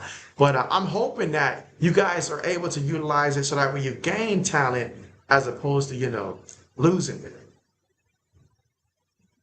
Savage says, you love Cam Ward. They're calling him a bust, but the team around him is horrible. The team is horrible. To me, Will Levis, it was very evident that Will Levis was a bust. Why? Because Will Levis could only do one thing, and that was just chunk it up there deep towards, at the time, DeAndre Hopkins, and then let Hopkins do the hard work and make the catch. And if Hopkins wasn't making a catch, Will Levis was not going to move the football. That was pretty evident. He couldn't read defenses. Cam Ward, he has a nice throw. He just got to learn sometimes to take the shorter stuff. Don't always try to make the big play and stuff. But when your team's always down 10, 20 points, you tend to do that. So I understand that. But with the right coach, I feel like he's got the tools to make it work.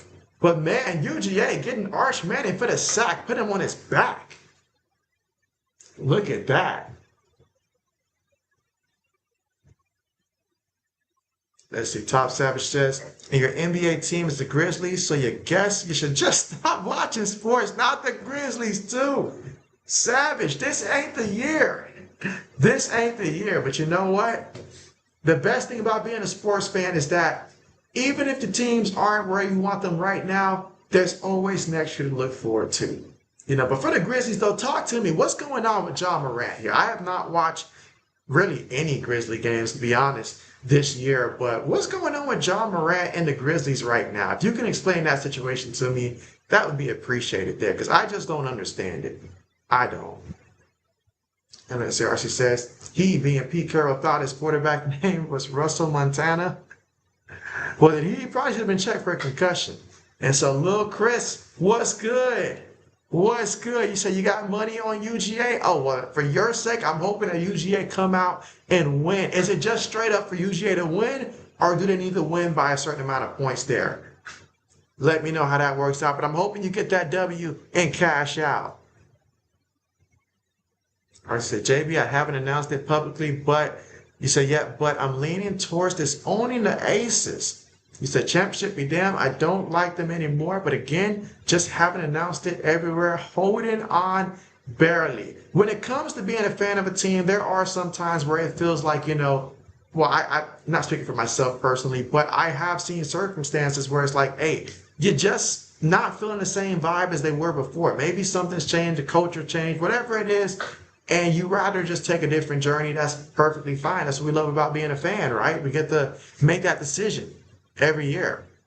Meanwhile, we are at halftime right now. UGA will get the football first in the second half. UGA is leading this one 14-3 right now. So UGA looking good. But if you're Texas, you're still just down 14-3. So if you can come out swinging in the second half, and we've seen Texas do a little bit of that, earlier in the season. So they certainly are capable of it. Let's see what the second half has in store.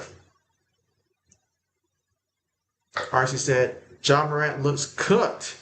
And so what do I think? Let me see what Savage has to say first there. He said, I would give anything to have the 2006 year back in the SEC championship and us beat Florida and not get screwed by the refs. Oh man, Savage, reminded JB of the hurt and the pain. You see, because I remember it clearly, back then, in which that would have been a perfect year to have a college football playoff top four, but not knowing who Tim Tebow was at that time prior to the game, really, in terms of like what he was going to become and stuff, and then to be exposed. But you know what I feel like really hurt the Buckeyes there? I know it was one player getting hurt, but it was a significant injury at that time, and that was when Ted Ginn Jr. got hurt. He scored the opening touchdown. He was explosive. So when he left, I felt like that was a big, major disadvantage there. And then once Florida got momentum, it just got crazy. It just got crazy. So, but yeah, if only we could have those back, right?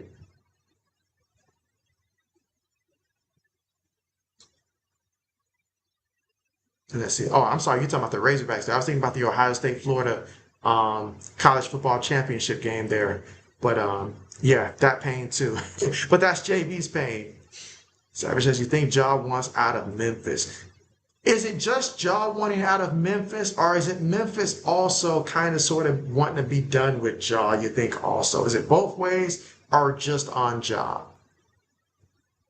As he says, as an Arkansas fan, since 1992, it's heartbreaking every year, so I think we have the toughest fans. And so, oh yeah, it has been some major heartbreaks for sure.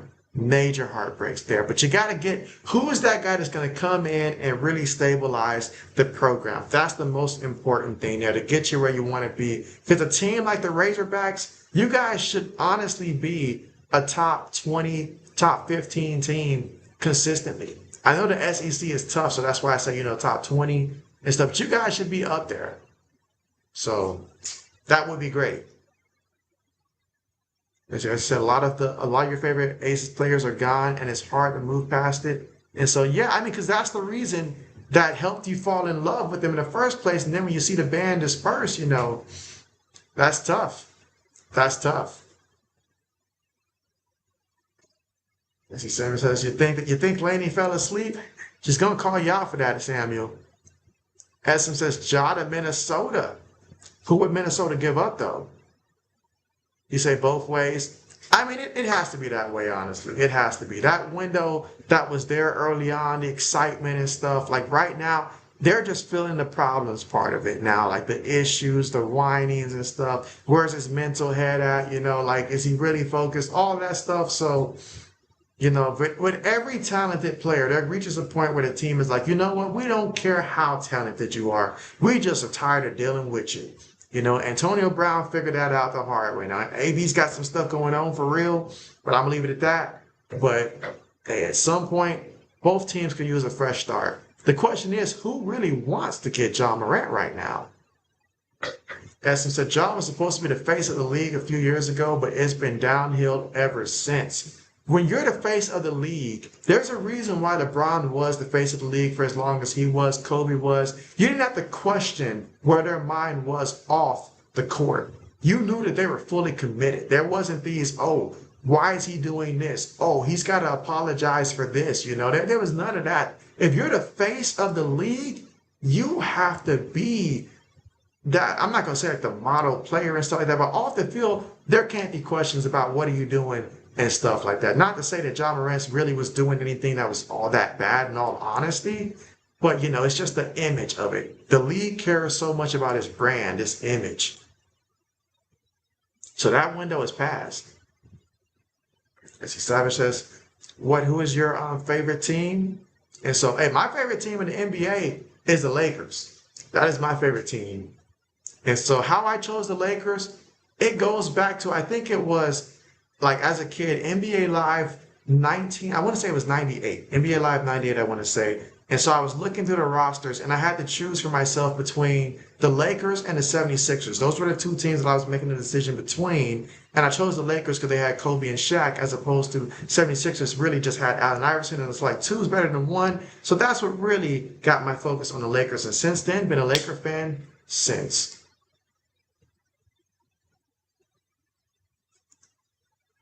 As Essam says, yep, downhill from ever since for him. Laney says, you know, I don't ever go to sleep. I just watch the game and read the comments. I told you, Samuel, she's going to call you out for that one now. And by the way, Laney, I know Tennessee got that W today. I got to take a look and see the rest of the schedule for Tennessee. But, man, it's just so sad that you guys lost to Oklahoma the way that you guys did. Because if you guys would have beaten Oklahoma, Tennessee would have been in a very good, spot in terms of college football playoffs. Let's see. Brayhawk says BYU has come back and now it's 73-68 UConn with about 4 minutes left. Okay, Brayhawk. Savage says, what about college football team? For me, the Ohio State Buckeyes. The Ohio State Buckeyes. And for me, I became a Buckeye fan back when the Buckeyes beat the Miami Hurricanes in the championship game because my father's a Hurricanes fan. So when his team lost in the championship, I became a Buckeye fan because of that. So Samuel says, LOL. Laney says, Florida and Vanderbilt. Good old Vandy. Florida and Vanderbilt. So Vanderbilt right now is kind of sort of teetering right now. They're not playing as well as they were before, but quite sure they've had some tough competition as well. That has a lot to do with it also, and they're still playing good. And right now, Florida, they're a team that you probably don't want so much on your schedule because record-wise, it doesn't look great if you beat them, but they're playing much better than their record is, and so they're a tough team for anybody. So you don't get much reward for beating them, but they are a tough team to beat.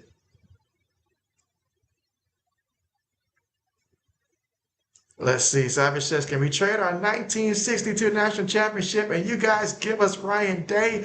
I'm going to say no. I'm going to say no. The best I can do for you, in all honesty, why don't you guys try to make a run for someone like Matt Patricia after this year? Matt Patricia, our defensive coordinator, former Patriots defensive coordinator, offensive coordinator one time. But maybe Matt Patricia might be able to help you guys. Maybe, maybe not. It's a risk, but you guys may need to take a risk, perhaps.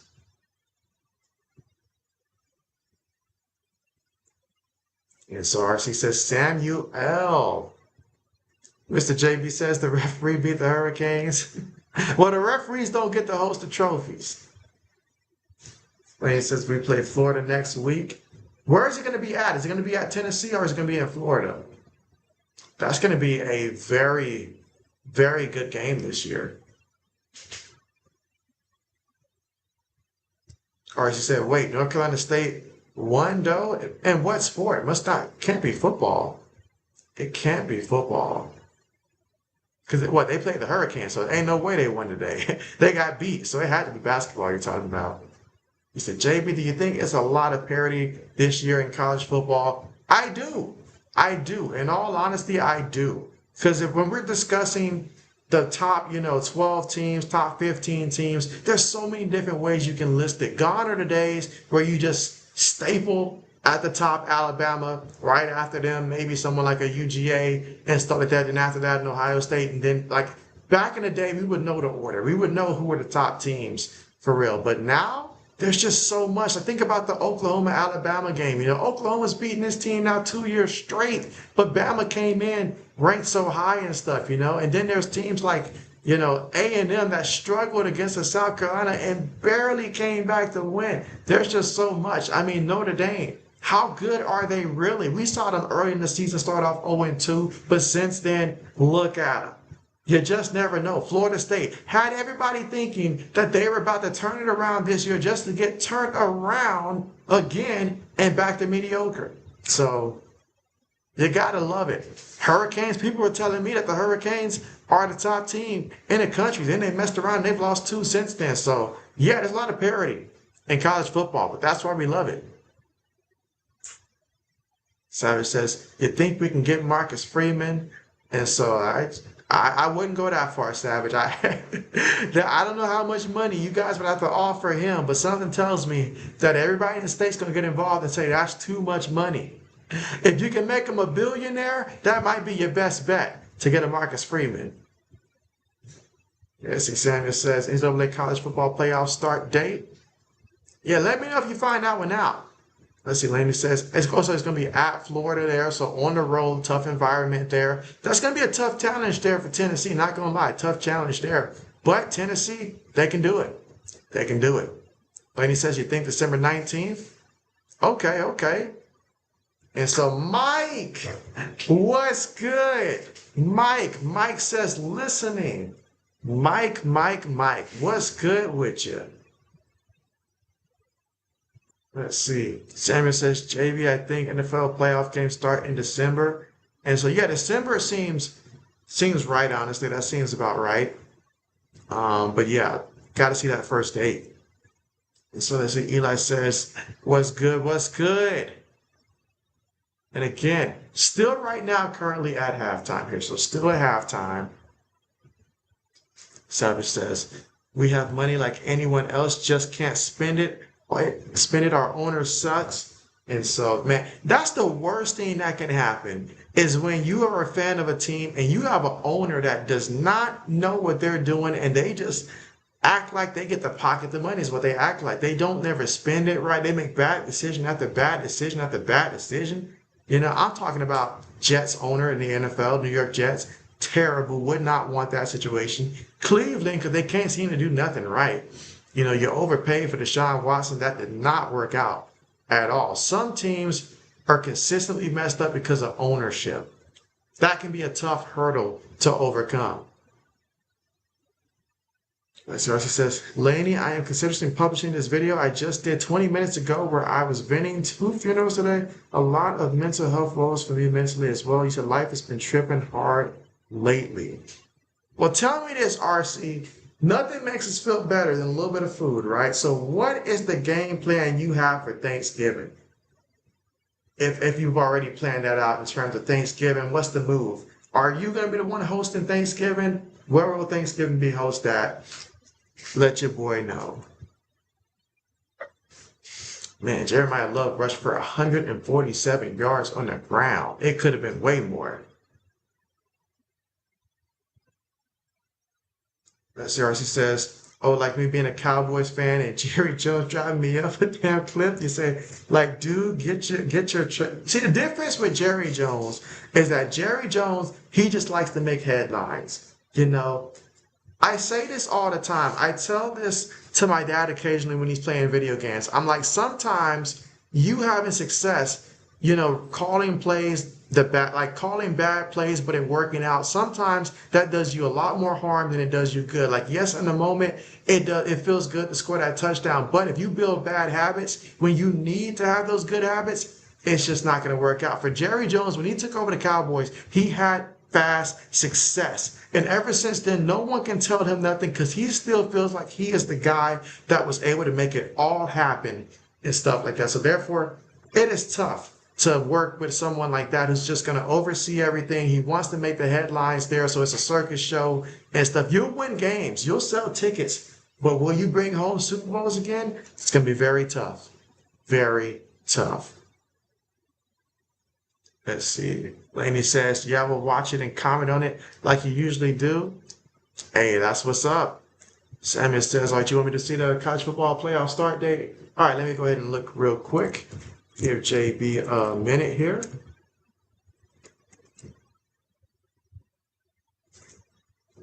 Let's see.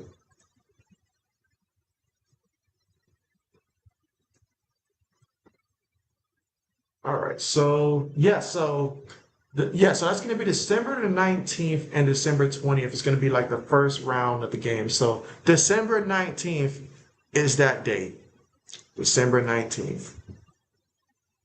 Let's see. SM says, JB, does USC have any chance against Oregon next week? I'm going to say yes. USC has a chance against Oregon. They really do. Iowa should have beaten Oregon. They should have. USC is fully capable of beating the Oregon Ducks. Now, whether or not that happens, I will see. But I feel like if I had to put a percentage on it, I give USC probably I'm going to say about a 44% chance of pulling off that upset against Oregon. I think USC has what it takes. Because ultimately, you play Oregon tough. It'll be in the fourth quarter. It just comes down to the quarterback in the fourth quarter for USC making the clutch plays to ice the game and get the W. That's what it's going to come down to. If he can do that, awesome. But yeah, I expect that one's going to be a little closer than people think heading into it. Let's see, Laney says, I'm going to try to make sweet potato pie since you never had one before. Laney, I'm telling you, you're going to love that sweet potato pie. I'm telling you. You get you one of those Patti LaBelle sweet potato pies, and it's going to change your life. It may not change your life, but you will definitely add it moving forward. You will. If it's made right, you will definitely love it. I remember introducing Mike to that one a couple years ago. He loved it. I love to introduce it to my wife. She loves it. So sweet potato pie is amazing. I'm surprised more people don't talk about it, honestly. Let's see, Archie says, JB, we are going to a banquet hall where all the family is bringing different dishes to the event. Okay, what dish are you going to bring? And that sounds great, man. That sounds great. That sounds great. To be connected with the family, that's got to be something to look forward to for real. Catch up with everybody. And just really reflect on 2025. But man, 2025, they threw some obstacles in 2025. I am not going to lie. 2025 has thrown some obstacles. Esm says, unpopular opinion, but you think Jerry made the right move trading Mika. And so it is the right move because it was the right move for the Cowboys because they were not going. You know, I'm going to say this. What Jerry Jones did was the complete opposite of what the Cincinnati Bengals did. Cincinnati spent all that money to where they have no money to fix their real problems. Jerry Jones is like, look, Micah Parsons is not, we cannot allocate that kind of money to him. So let's go ahead, move on, bring in some pieces there. Now, at first, everybody's like, why are you trading Micah Parsons? Why are you trading Micah Parsons? But in hindsight, it was a move that they had to make. So I will give him credit for that. If there's one thing about Jerry, he's learning, don't just write them checks. Don't just write them checks. That's what I said. I prefer not to go, but you want to eat. So you really don't want to go? I feel like that'd be a fun time, you know, get together with the fam and stuff. And of course, food. Keyword there being food. You know, everybody get to wear the family shirt. Make some memories. And so it says they're showing UConn versus BYU on my TV, and you can care less. So I'm waiting for the USC versus South Carolina women's basketball game is about to start. He's like, move this stuff off my TV. All right, let's see. Sammy says NCAA College National Championship game in Miami, Florida. Sammy says he's going to drive to the championship game. We will drive to the championship game.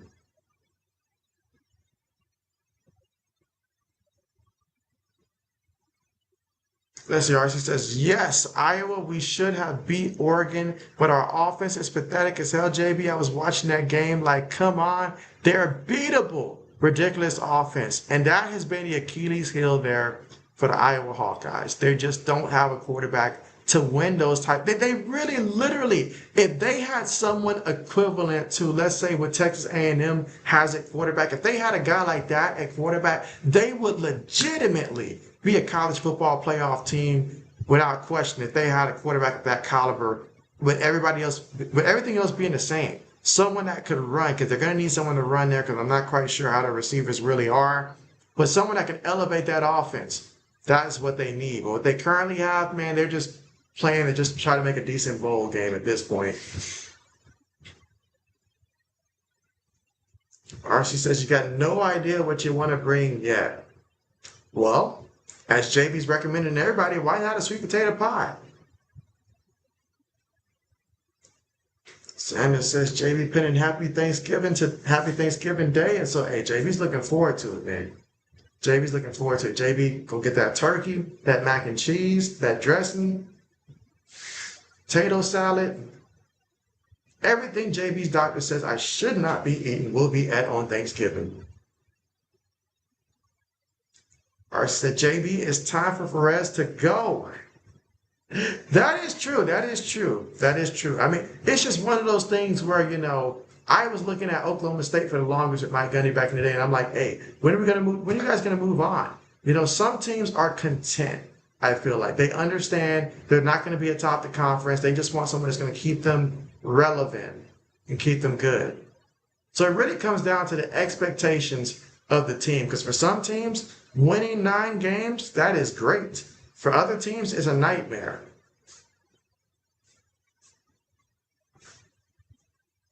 All right, so we're about to start the third quarter. It honestly felt like halftime was very long, in all honesty.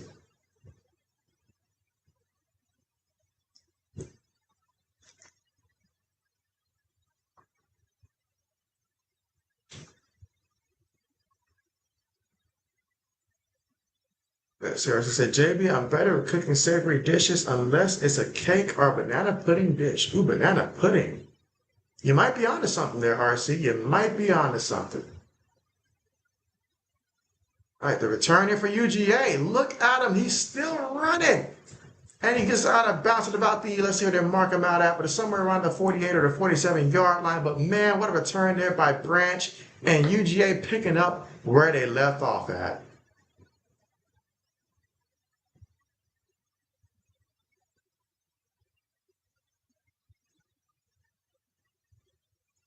Sammy says he's ready for Thanksgiving Day. Alfred, you're going to go to Golden Corral Buffet and Grill in Flowood, Mississippi. Okay. Sammy said he's going to pay for everybody. Well, tell me this, Sammy, who all will be going with you in terms of it's going to be extended family, immediate family. You guys probably going to have to reserve 6, 7 tables. Shotgun formation here for UGA. First run play of the game, and he's going to lose a yard on the carry. Second down coming up here for UGA. Going to lead this one 14-3. Let's see, RC said halftime only took 91 years. You ain't lying, RC. You ain't lying. You ain't lying. I kept looking up to make sure that maybe I was just talking in the game that started, but it's like, no, it is actually still currently. It was still at halftime, but thankfully we're in the third quarter here. All right, receiver goes in motion, going to throw it to the back of the backfield, and the back is going to take it to about the 47-yard line of the Texas Longhorns. All right, so Samuel says you'll be going with your dad and your mom. Hey, that's what's up. That's what's up. RC, I forgot to read this when you say, JB, have you ever heard of a dish called red macaroni? I have not. But educate JB. And that time Gunner Stockton said, nope, I'm not going to catch it. I'm just going to deflect it down. Fourth down coming up. So Texas defense, they understood the assignment. And even though special teams put them in not the best of situations, they found a way.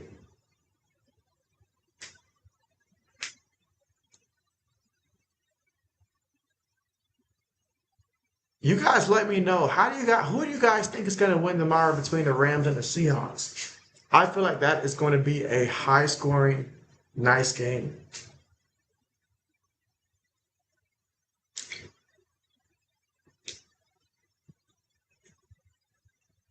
All right, punts on the way. Fair catch at the 20-yard line.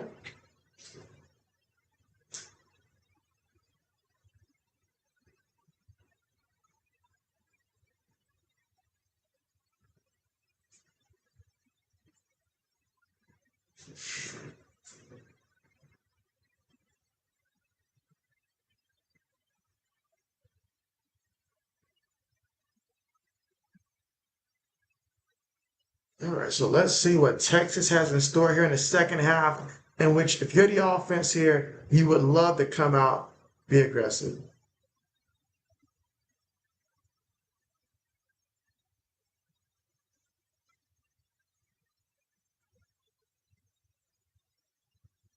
All right, 1st and 10, gives it to the running back Wisner, and Wisner picks up about 5 yards on the carry there for University of Texas. Now they've got a 2nd and 5 coming up.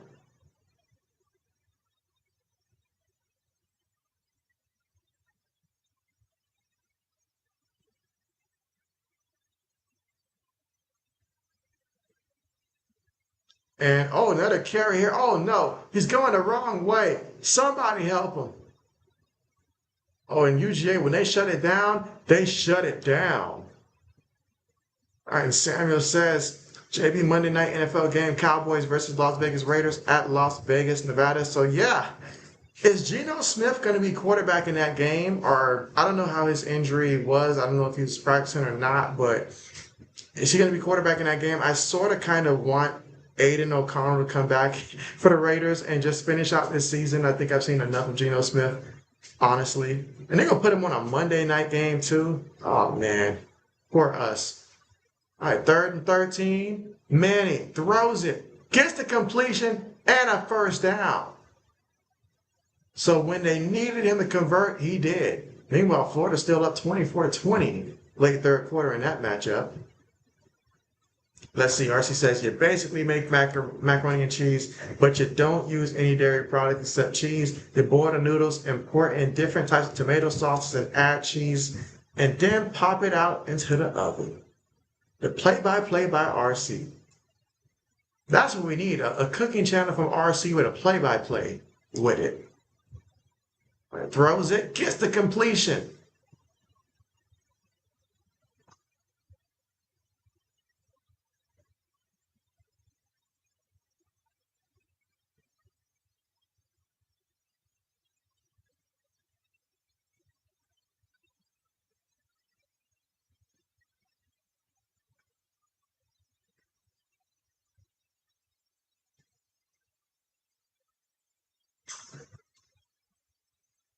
All right, so we go 1st and 10 here for the Longhorns. Manning throws it, gets the completion. He gets slammed down. All right, picked up a couple yards there. Again, we're here in the third quarter with about 11:08 to go ahead in the third quarter of play. Right now, Texas with the football facing the 2nd and 7 right now. UGA leading 14-3 in this one. Let's see, Samuel says, JB, I think maybe on is the next live stream of Monday Night Football. And so that is to be determined because them putting on the Raiders, I got to really think about that one there. With the Raiders being there. All right, play fake. Manning throws it short, gets the completion. All right, so he's going to possibly lose a yard, but there is a penalty here. There is a penalty. Let's see. RC says, JB, with these prices of groceries, that's probably not going to happen. You ain't lying, RC. You ain't lying. You ain't lying. Let's see. Brayhawk says, UConn wins 86-84.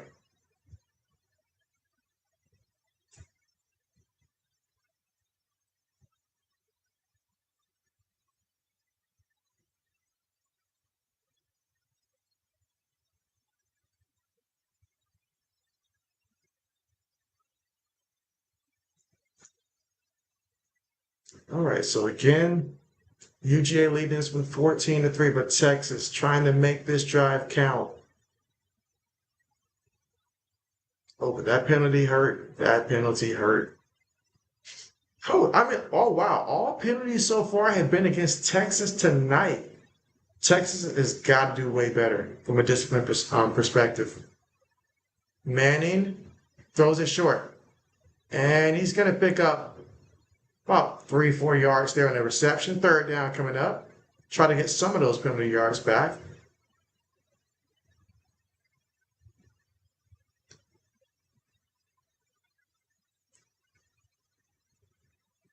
Samuel says, will I be going live on Monday?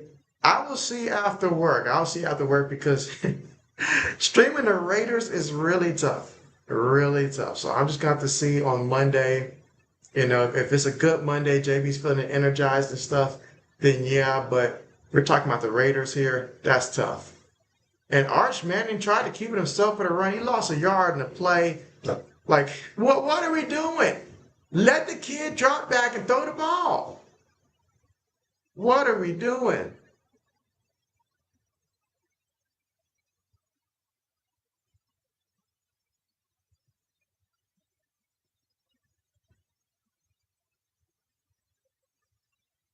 Meanwhile, I see Missouri's winning 21-10 at halftime over Mississippi State, Samuel.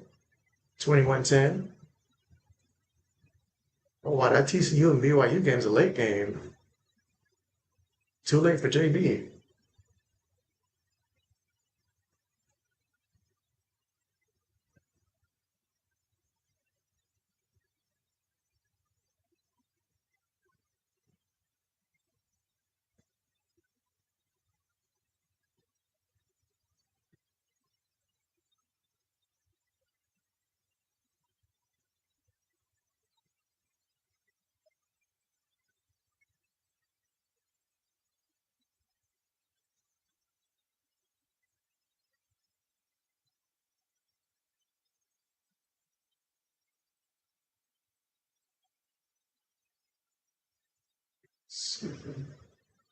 And Samuel says, hey, uneducated sports talk. He's in the building. Oh, JB miss him?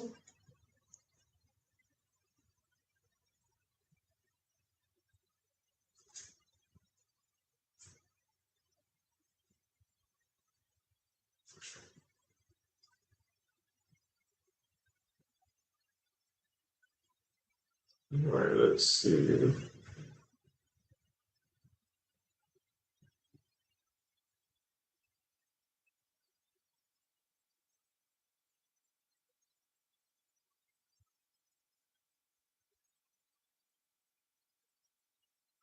Again, we are currently right now at the commercial here. So far, it's been going UGA's way, but Texas still has plenty of opportunities here, but it's time to start making them count.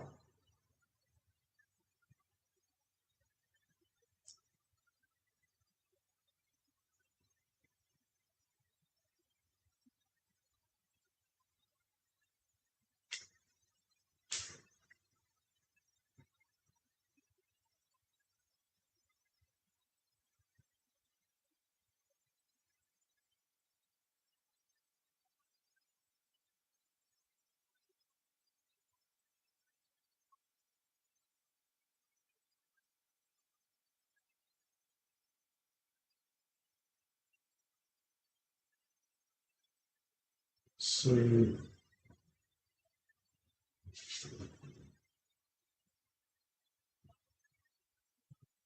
right, again, still at the commercial here.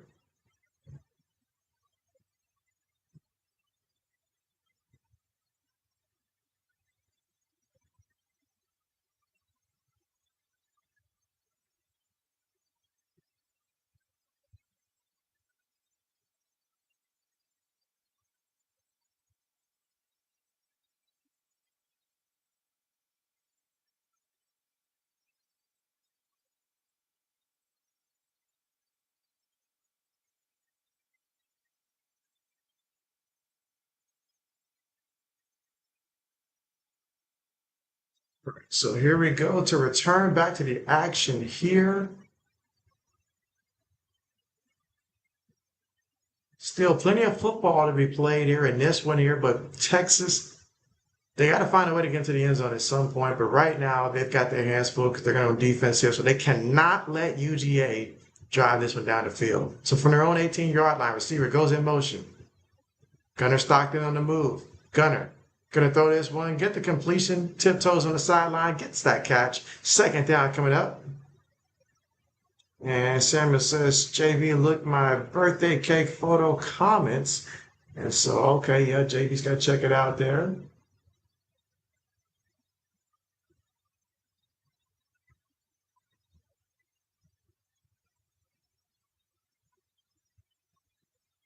All right, again here in the third quarter with 8 minutes and 25 seconds to go. Second and 4. 207 in terms of the yards UGA has accumulated so far. And Stockton's got to throw. Oh, he threw a pick. He threw a pick. This is exactly what Texas needed. This is what this game might have needed, honestly. Wow. To throw a pick. Everything was going UGA's way. But then, like a hero, the linebacker steps in front of the pass. Honestly, he was there the whole time. In the zone. Quarterback thought he can throw it over his head. Nope. Underestimated his vertical on that one. And his hands.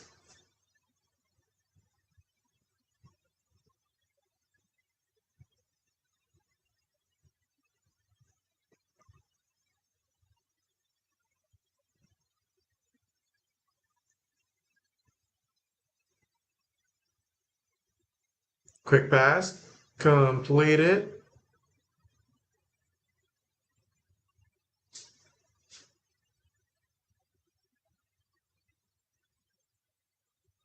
All right, so Texas, you've been given your first gift today. You've got to make it count. Quick pass. Wingo. Tripped him up. Picked up about a yard, maybe two on a catch. So it's 7:38 to go. You guys got to get a first down here, Texas. You got to find a way to get a first down here. You was given a gift. You have to make it count. When the defense gives you the football, you got to make it count.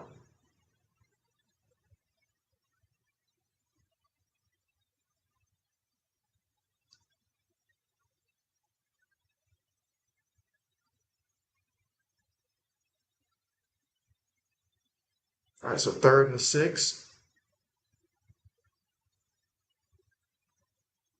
Throws it. Oh, what a catch. What a spectacular catch by Wingo on the play. He went up there and he snagged that one out the air. That was a big time play. Big time play.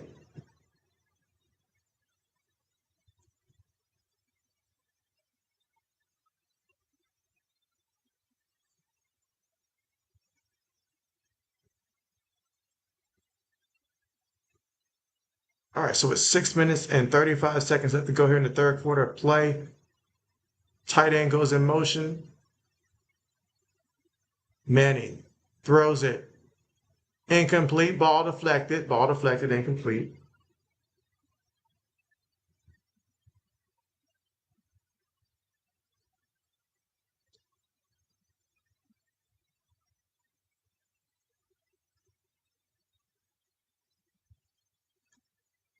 All right, so we got 6 minutes and 26 seconds left to go here in the third.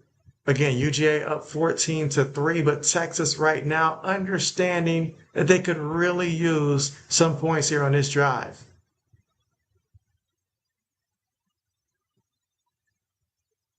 And Manning runs into traffic. There was just simply not a lane for Manning to run through.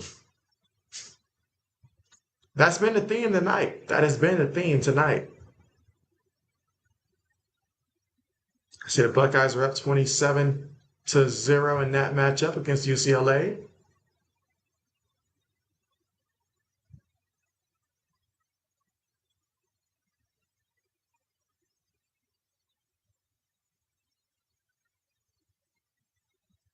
Right, 3rd and 13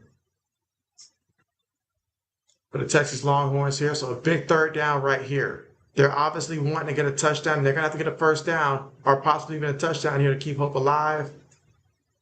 And they have to call their first time out. And that's big because we're talking about here in the third quarter, about 5 minutes, 38 seconds left to go in the third quarter. They're down 14-3. So if they don't score a touchdown here, that's a big timeout that they just burnt in that situation.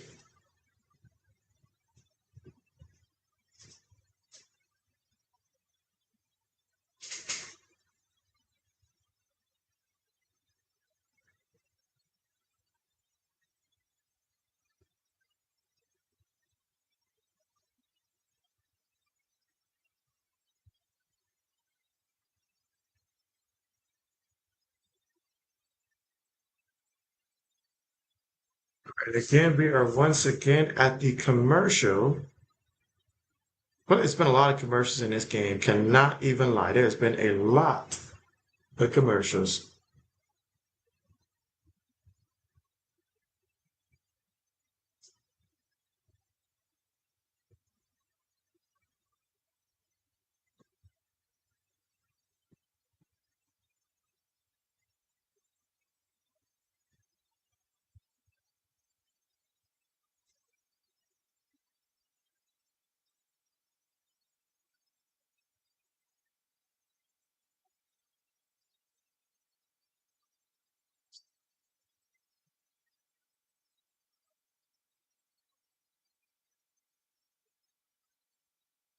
All right, we're still at the commercial here.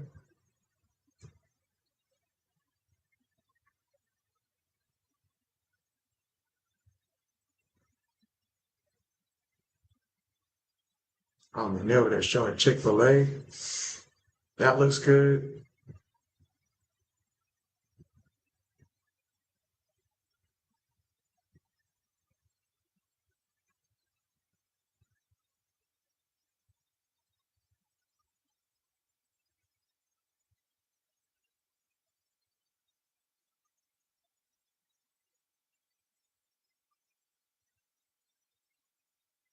All right, so again, here at the commercial, just awaiting us to resume action and figure out what is going to happen. Let's see. Samuel says he thinks Ohio State versus Alabama for the national championship. So despite Bama losing today to Oklahoma, he says it matters not. And it's going to be Ohio State versus Bama. Now that would be quite the matchup. JB versus, I guess you could say, Black Medicine's team.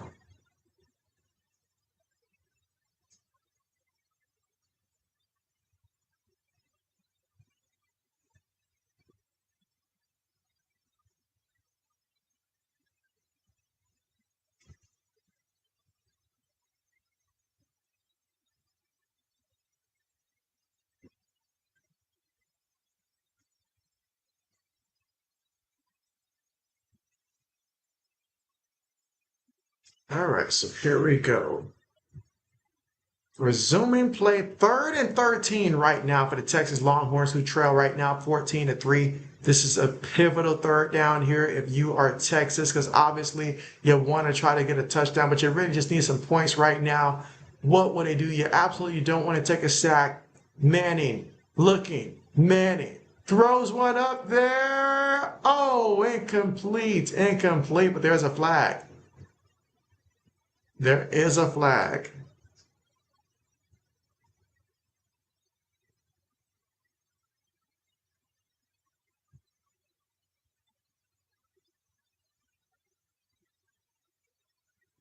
What they're going to call pass interference. That's major. Major for a team that did not commit any penalties in the first half there. So, yeah, buddy, you can't do that. You just can't do it. Let's see. Sammy says he thinks LSU versus Ohio State for a national championship there. Must be talking college hoops there. And so CRC says, what's good, JB? And so, hey, JB's just out here cooling, wondering how many commercial breaks are we going to get in this game? I'll say that. They're certainly getting their advertisement in, that's for sure. All right. So from the 7-yard line, they snap it. Manning keeps it. Manning throws it. And that's going to be a touchdown, Texas. And, of course, Ryan Wingo with the reception in the end zone for a touchdown. 7-yard receiving touchdown. And so now Texas, they're happy. They understand. They kept their cool. They weathered the storm. And now they were able to strike and get some points here. And now we await the PAT attempt.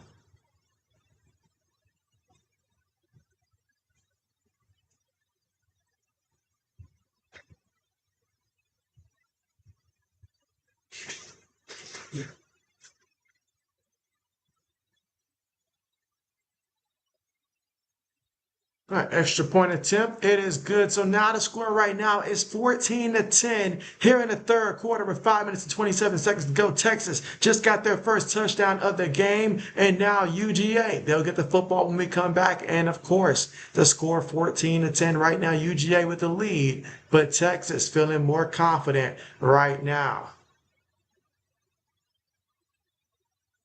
And RC said, JB, finally they showed a game after I missed 16 minutes. He said, I didn't have Fox Sports 2, so I had to wait until Fox Sports 1 came with the game. Don't you just hate that, RC? Don't you just hate that? It's like you really was there for that game. It's supposed to be on that channel, but then they put it to another channel until it's ready. You hate when stuff like that overlaps. All right, so now we are currently here at yet another commercial. So JB's going to utilize this commercial and step out for a second, but I will be right back in a second.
JB is back. JB is back. And we are still on a commercial here. But we got to see the Texas Longhorns score a touchdown here, so that's going to give the offense confidence there. Manning able to throw that strike in the end zone. And so now it is 14-10. So let's see how UGA responds here. Again, we're still here in the third quarter of play.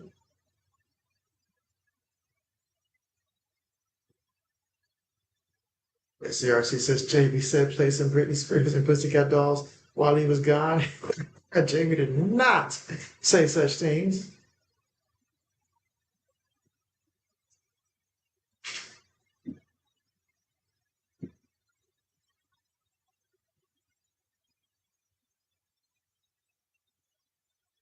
All right, so the Texas Longhorns, they are getting ready to line up here for the kickoff.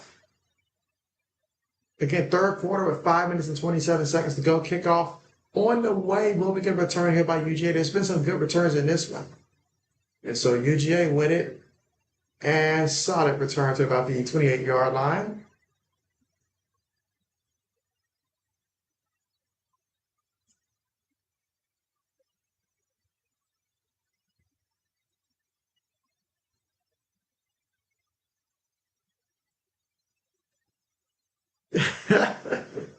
RC says, JB, so I guess I lied. It seems that way. It seems that way, RC. No truths were told in that previous statement. All right, 1st and 10 for the Bulldogs. Oh, Gunner got hit while he threw it, but he delivered the package anyways. Nice pickup on the play, but yeah, Stockton took a hit on that pass. Because Simmons came in there like a wrecking ball, as RC would say. All right, 2nd and 3 here for the Georgia Bulldogs. Well, my dinner is still waiting on me right now, RC, but some grilled salmon. Some grilled salmon, some squash. That is what JB's going to be eating once this stream concludes. All right, 4:30 left to go here in the third quarter. We've got a 3rd and 3 right now for UGA. So if UGA somehow doesn't get this and then Texas gets the ball back, things will be very interesting. So right now, big play in the game. Who's going to make the play?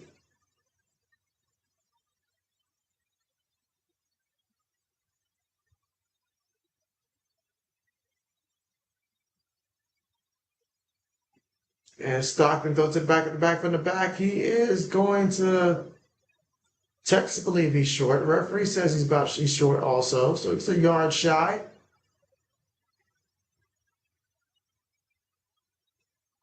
Let's see. Samuel says JB Bass Pro Shop Store was Santa Claus. So that's where Santa Claus has been hiding at, is what you're saying.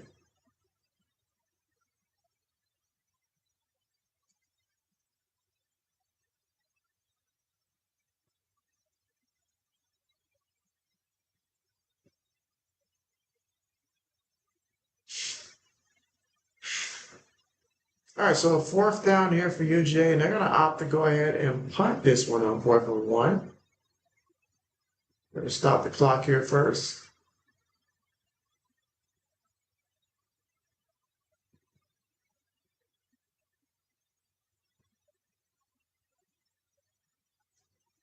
Let's see.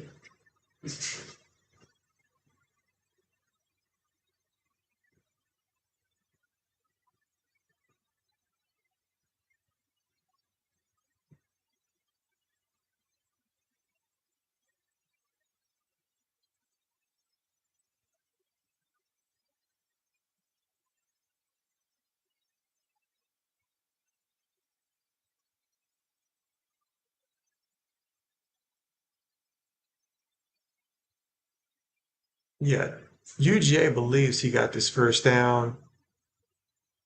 But the referee was right there also.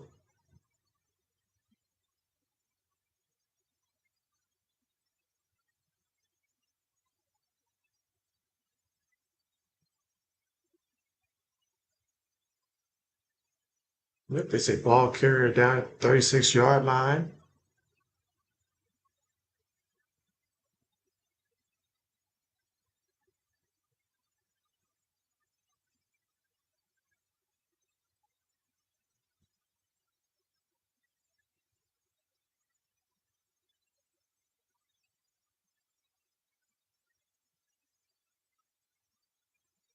Let's see.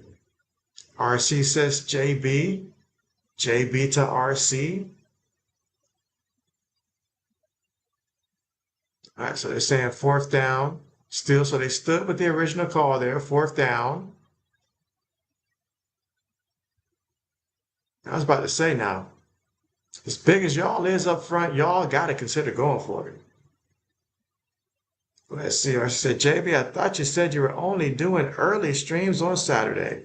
And so, well, actually, early this morning, I was supposed to get my car at the car shop. So therefore, I was like, well, let me not schedule something early because I don't know what time they're gonna call me for it. But then they informed me that it wasn't gonna be available till Monday. So I was like, well, you could have told me that in advance. But long story short, I try to mix it up based upon, if my wife has any plans on going shopping or something like that, then if she wants to go early, then I'll try to find something late. If she wants to go late, I try to find something early. So right now, still trying to figure out the best schedule for it. Let's see, I said I'm watching the same game you're watching because SC versus USC are at the half right now. Okay, halftime, great. All right, shotgun here. We're at a 1st and 10 for UGA. Gives it to the back, and the back, oh man. Oh man. Yeah, that's a loss of a yard on a carry. We got 2 minutes and 25 seconds left to go here in the third quarter of play. And again, UGA up 14-10.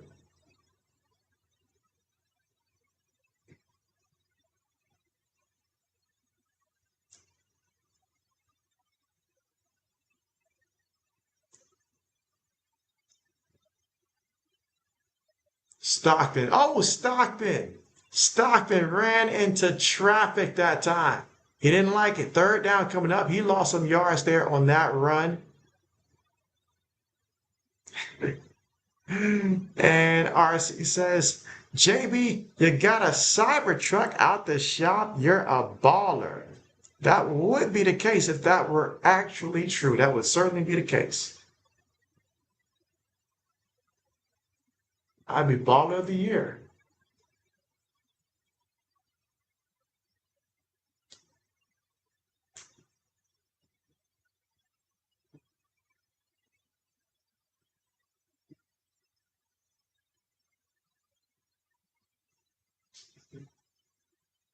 I would be baller of the year. Uh-oh.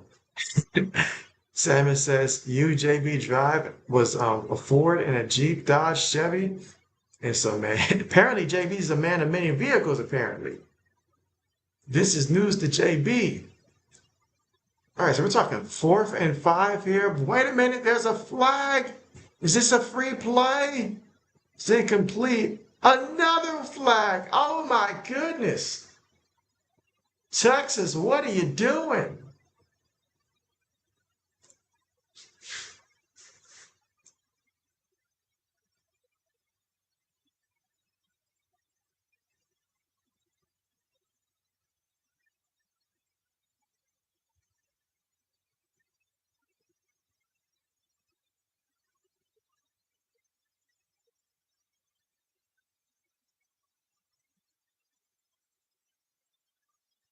All right, let's see.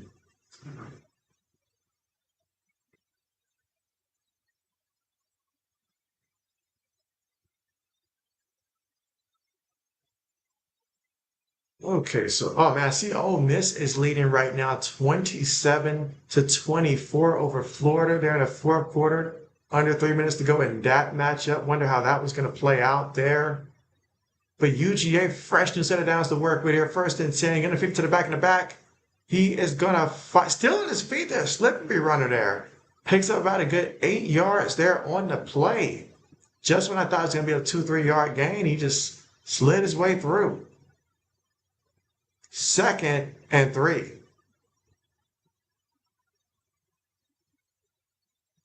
Samuel says that his mom's rocking a SUV 2018 Chevy Equinox there. Okay. Samuel says he'd be out there driving all through the neighborhood, doing wheelies and everything. I see Missouri's up 21-17 in the third quarter over Mississippi State.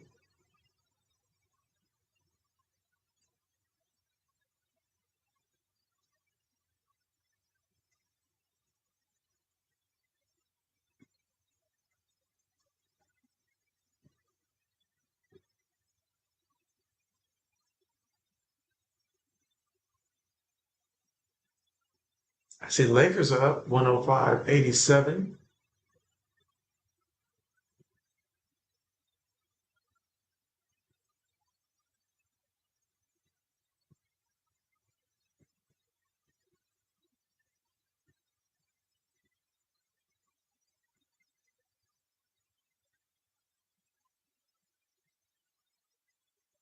All right, so that can run out the rest of the quarter. Second and 3 right now. UGA with a lead 14-10 right now, and they know it's 1 quarter left to go here in this one. Again, Bulldogs up 14-10.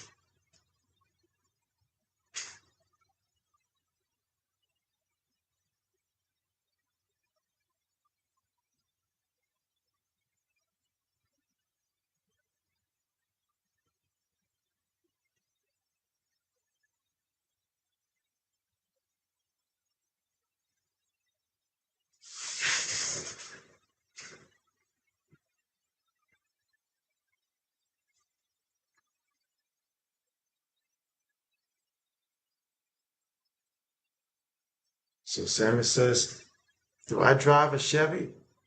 Good question there, Sammy. One of my many videos, vehicles you could say. Is JB heavy on the Chevy?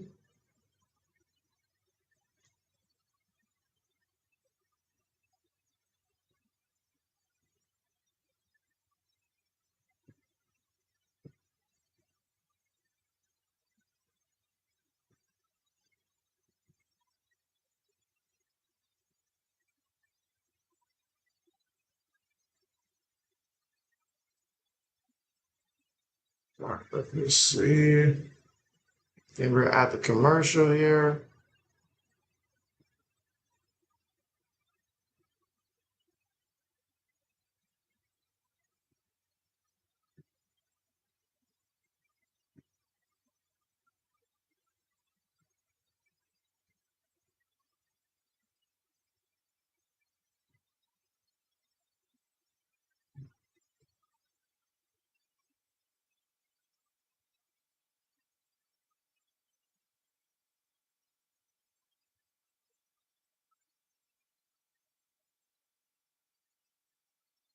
And still commercial once again.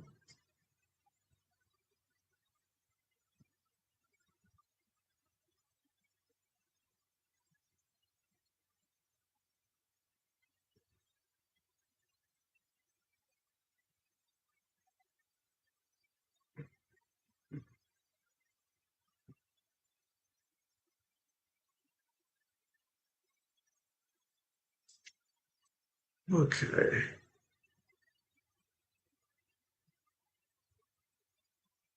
Again, once again, another commercial because we are at the end of the quarter, getting ready to start the fourth quarter.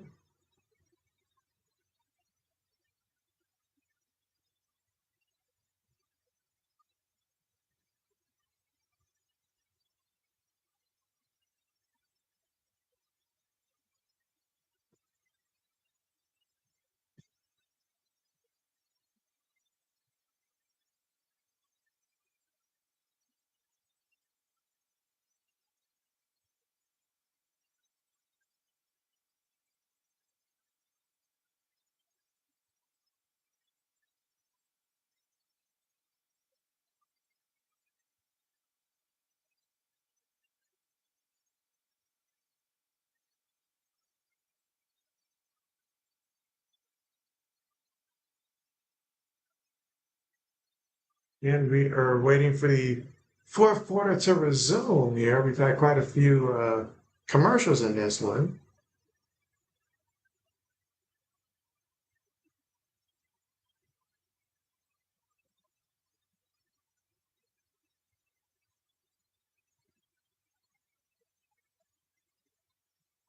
All right, so 2nd and 3 here for the Bulldogs. Stockton throws it on the run, gets the completion, gets the first down, goes to bounce out around the 30-yard line there. And so Bulldogs there, first play of the fourth quarter, gets the first down. They are moving right now. They're up 14-10. For the Bulldogs, it's simple. Don't make mistakes and just do what you do.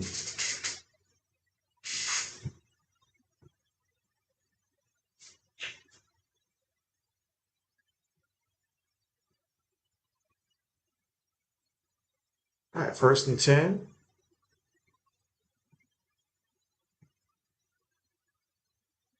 Throws it. Oh my goodness, all by himself until he reaches the end zone for the touchdown, UGA.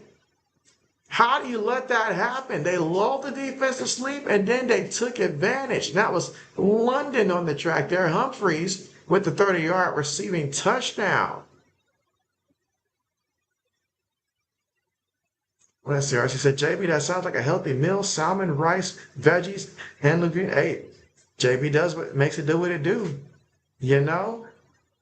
JB makes it do what it do. From time to time.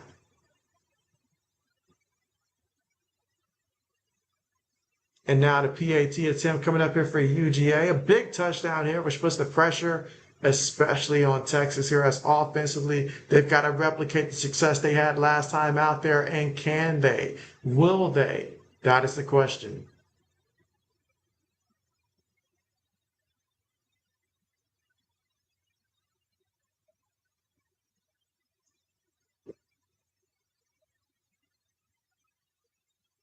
And Sammy says UCLA versus Ohio State game score 7-41. How did we give up 7 points there, Samuel? How did we do that? As he said, JB, I'll trade all that for some KFC. Trade declined.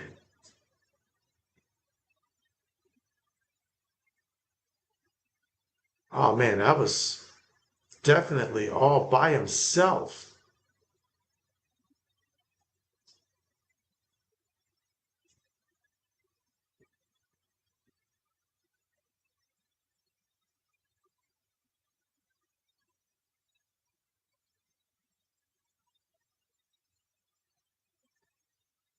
And so Stephanie, what's good? What's good? How are you? And again, UGA went on a 10-play drive there. A surprise onside kick. Oh my goodness. Are you serious? Who thinks to do that in the fourth quarter when you're up 21-10 and the other team offense really hasn't been doing all that much? But to think to do a surprise onside kick, that takes balls, and they have. Oh my goodness, look at that. The fans there in shock. That's one heck of a call right there. I mean, that one right there, that's one heck of a call. Give it to the kicker because he came out like it was going to be a regular kick. Texas was not ready for it. Wow. Let's see, Stephanie says, good. How about you? JB is doing great. I am doing great. Absolutely. But wow, guys, what a play. These are the plays that win ball games. You steal possessions like that. But that's insane. Brayhawk says, wow, that was ballsy. So yes. So now UGA can continue to do what they did last time. You know, if they can go on another 10-play drive, take off some time there, and then come up with a score, that'd be big. They're going to feed it to the running back, and the running back, oh, look at him. Taking it to the Texas side of the field there. So, wow, 21-10, UGA is leading, and they got the football. So if you turned your head for a second and you missed all of that, a lot of things happened. Just a minute or two ago, it was 14-10. Now it's 21-10, UGA with the football. So if you're Texas defensively, you've got no room for error now. You've got to step up right here, right now. UGA, shotgun formation. 3 receivers, 1 tight end, 1 back. Going to feed to the back again. In the back, picks his hole wisely there. Takes it to about the 38-yard line. Let's see. Brayhawk says that was ballsy. And RC says Ohio State 41, UCLA 7. And so Criminal Minded, what's good? What's good? Says checking in. Dog guy, what's good with you? How are you tonight? How are you tonight? I can't believe we are so close to Thanksgiving, guys. That is insane. And then after Thanksgiving, you guys be sure that you're ready to take advantage of the Black Friday deals that we do get. Cyber Monday after that. A lot of things coming up, man. They're going to throw it here to the receiver, and the receiver gets the first down, brought that at the 29-yard line. That was Bell with the reception. And again, everything's going UGA's way. That's how you turn the table. R said JB is on the low George Mason fan in college basketball. I like George Mason. I like good old George Mason.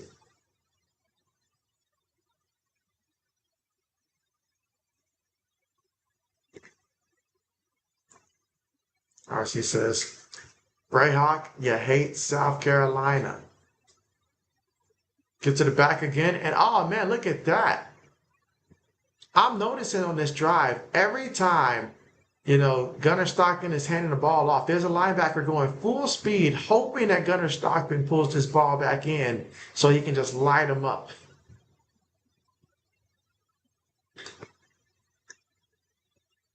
Samuel says, coming soon next month, December, Christmas Eve night, Santa Claus Town is back. And so Samuel says he's going to be singing a solo for Christmas this upcoming year. All right, 2nd and 2 for the Bulldogs. They're up 21-10. Gives it to the running back once more, and the running back gets enough for a first down. Thanks to forward progress there.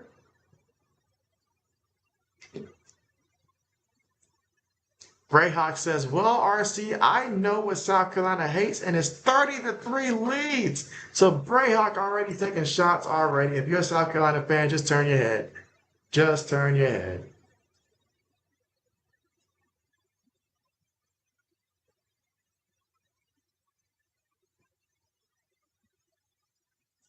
And what is going on with the Denver and Minnesota game? I feel like the stats are not updating right now, and I'm over there trying to figure out what's going on. So what is going on with that? I need to see Julius Randle's assists. But again, we're at the commercial right now, and so UGA, they're feeling good. They're feeling great. That surprise onside kick, that right there really put a big dent for Texas right there. I mean, that's why you always tell your players to be ready for anything, because literally anything can happen, and it did happen, and Texas was not ready for it. Or she said, JB is the real Santa Claus? Perhaps. Perhaps. Perhaps.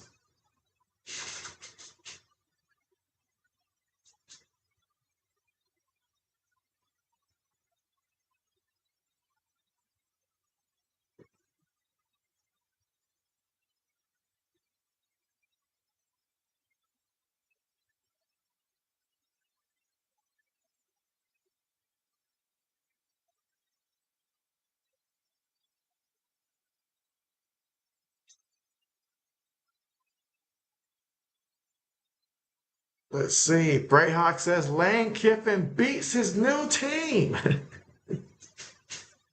Dang. I mean, when you beat your team that you're going to be joining, it only ups the offer even more. They're like, dang, we need him. Way to win over the locker room, you could say, Brayhawk.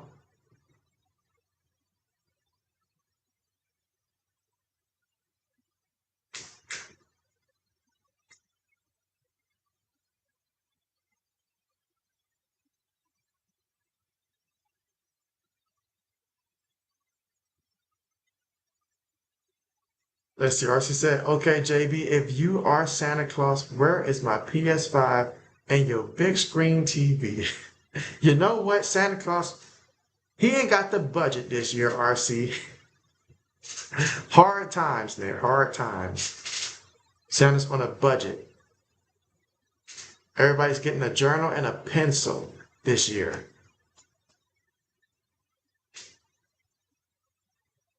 I really want to know what's going on with that Nuggets and Timberwolves games because they are not updating the player stats.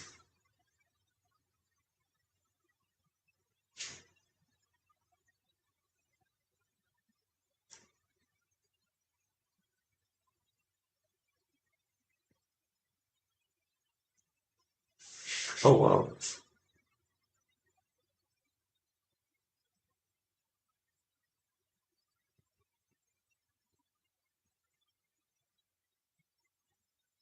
Let's see. RC said, JB, you could always be JB Claus, and the JB stands for just in budget. Just in budget. All right, 1st and 10. Again, 4th quarter, and what UGA wants more than anything is to take off as much time as they can and score. Because that's how you win in the SEC. But there seems to be a player injured right now for Texas. 11 minutes to go. Someone tell the scorekeeper who's running the clock. They finally stop him at 10:56. Samuel laughs at that. Let's see, RC said, just budget, I mean.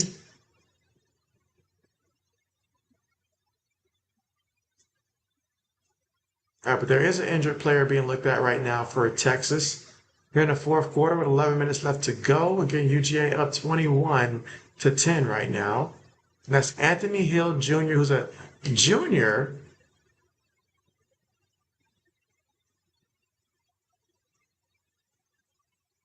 All right, but he's walking off on his own, so that's a great sign there.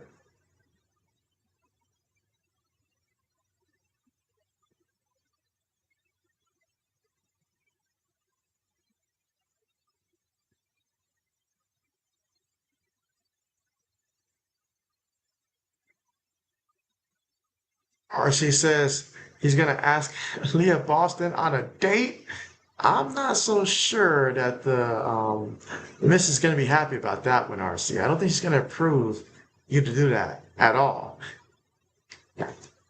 You shoot your shot, it's going to be blocked immediately.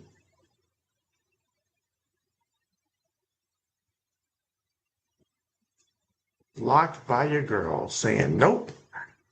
All right, 2nd and 9. Again, 10 minutes and 45 seconds left to go here in the 4th quarter play. And right now, this drive has the potential, as it feels, like the kind that could really just end hope there for the Longhorns, that the UGA can just get into that end zone, and they want to take off as much time as possible.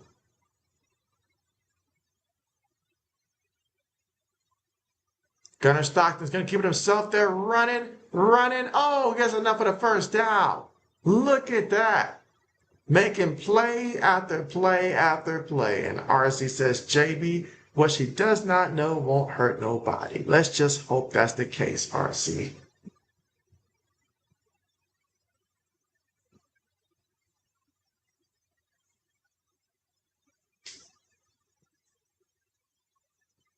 Whether you think AB would say yes is the question. All right, 9:50 left to go here in the 4th quarter. 1st and goal for UGA. Currently a 7-play drive. This is play number 8. Feeds to the running back, and the running back moving his feet.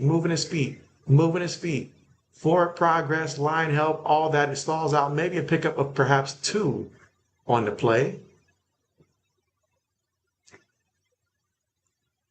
Let's see, Samuel says, you, JB, dinner, night, food. Oh, yeah, JB's got his food already. JB's just waiting on this stream to end so that way JB can dive in and eat.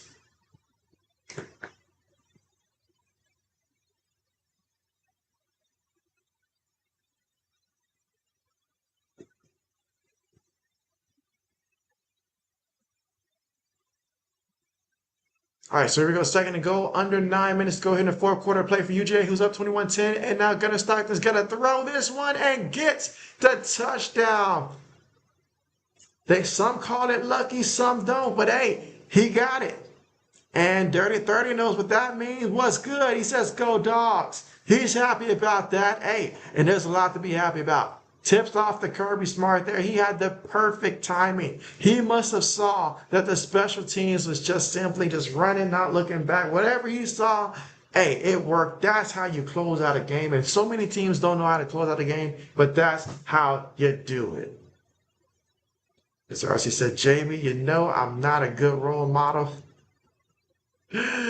RC, you're better than you think.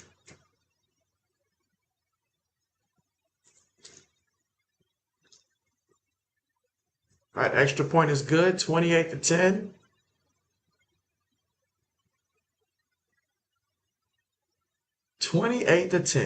Will we see a follow-up to that surprise onside kick? Probably not, but hey, congrats UGA. That's a big play, big win. I'm going to go ahead and say win because they're up 18 points, 853. You know, might be premature on my behalf, but hey, that's how you close out games. But we'll see what Texas does, assuming they get a chance offensively coming up.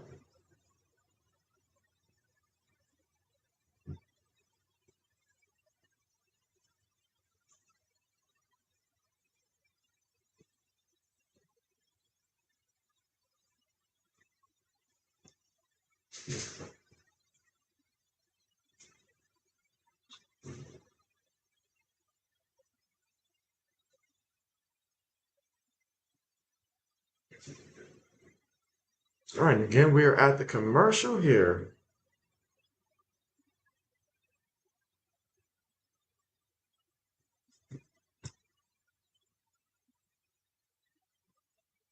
And so Dirty 30 just subscribed to the channel. Hey, I appreciate that, and I appreciate you. Absolutely. But man, tell me, what are your expectations for UGA? You know, do you see UGA winning it this year? How far do you see UGA going this year? Let's see. RC says, JB, when you said extra point is good, a basketball player just converted the and one shot at the same time? Hey, JB's got perfect timing. Essence says, JB, my bad, I went to get some food. And so, hey, that sounds great to me, Essence. What'd you end up getting? If you don't mind sharing with us, what'd you end up getting?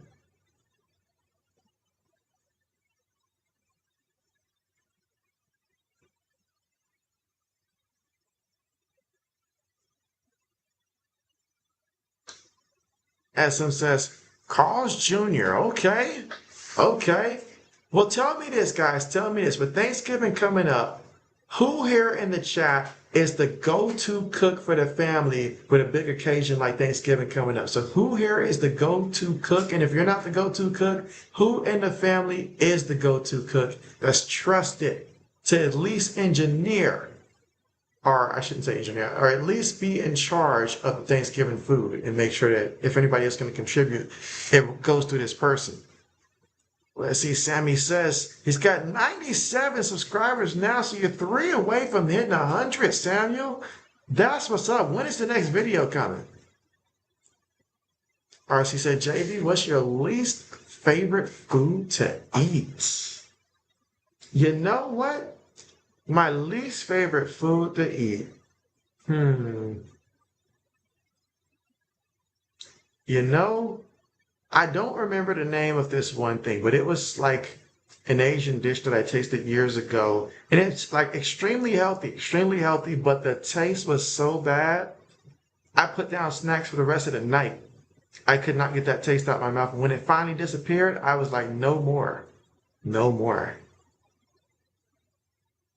Essence says, might be called Hardee's where you live. And so, yep, they do. They do. But hey, great decision there. All right, Texas on the return here. Tripped up at the 10-yard line. So starting from their own 10, they're down 18 points against UGA. Things are not looking so bright right now for Texas. The offense has been slow for the most part of the game there. They've certainly made their mistakes, their share of penalties there. So we'll just have to see what they do.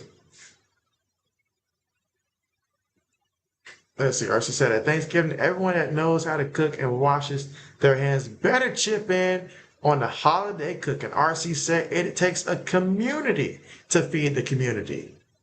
Let's see, 30-30 says, I'm hoping we win it all, but it's a young team, but all the close wins is building this young team. I wonder if UGA will get a crack at a rematch of last year's game, because if I'm not mistaken, it was Notre Dame that knocked you guys out last year, right? I would love to see a UGA Notre Dame matchup again. Oh, did he lose the ball? He fumbled the ball. Arch Manning turned to Ouch Manning on the play. My goodness, UGA is not playing around right now. They can sense the blood. They smell the blood in the water, and they're going in for the kill. Look at this. So Arch, as he's done all night when he felt the pressure, stepped up, tried to throw this one, and it just wasn't happening. Wow. Sammy says, he thinks, but he doesn't know the new video yet. As I said, I can help with cooking, but not the main cook. Okay, okay. Hey, help is definitely appreciated.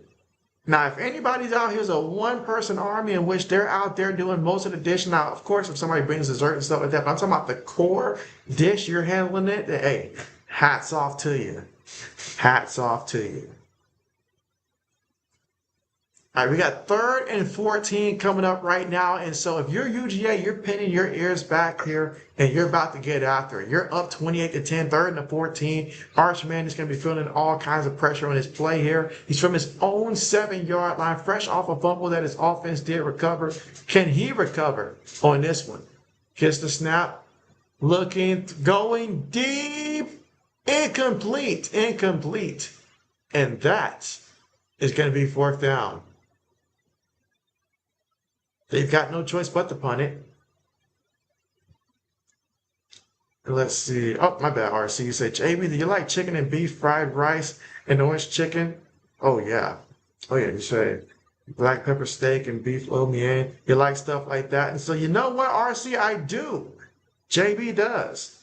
JB does. Now, there was a second now where I was getting a lot of lo mein. I probably don't get as much as I used to with that, but shoot, fried rice, orange chicken, sign JB up. All right, now the return here for UGA. And, oh, big hit, but, hey, he'll take the field position. He will take that. I see Greyhawk said missed. He said, yeah, that's game. And Dirty 30 says, they can all get it. He says, go Dogs. He says, they are not backing down from anybody right now.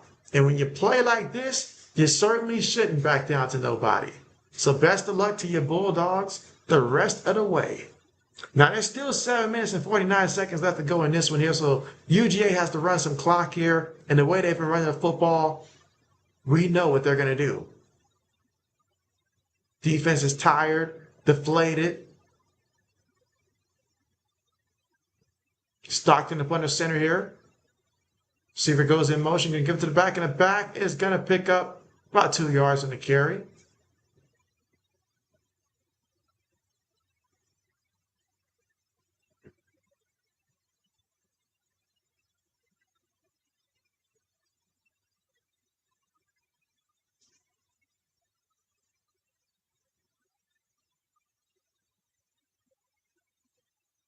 All right, so we got a 2nd and 8 right now. 7:20 left to go here in the 4th quarter.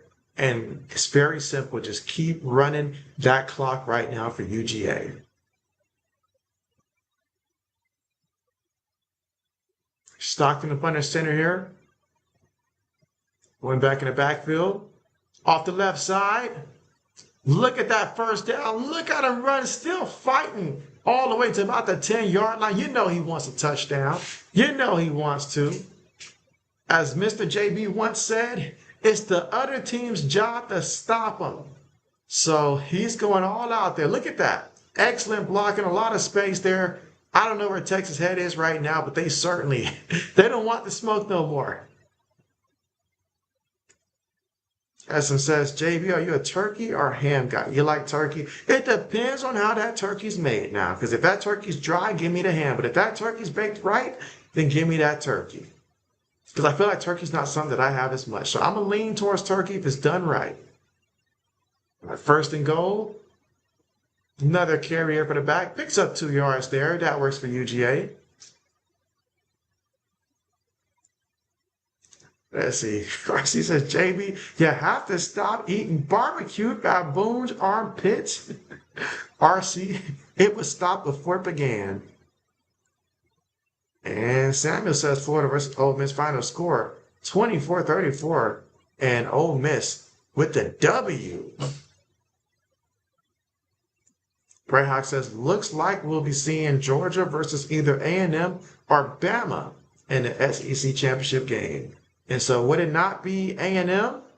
I mean, because Bama did lose to Carolina. Was that their, no, that was their first conference loss. I'm tripping. That's their first conference loss. So they still have a little bit of hope. Okay. That's the JB. Who is your all-time 3 greatest NFL coaches? Ooh, my top 3 all-time NFL coaches there. So for me, I would have to say, and again, give me 1 second here. All right, 5 minutes left to go in this one. 28-10. 3rd and goal.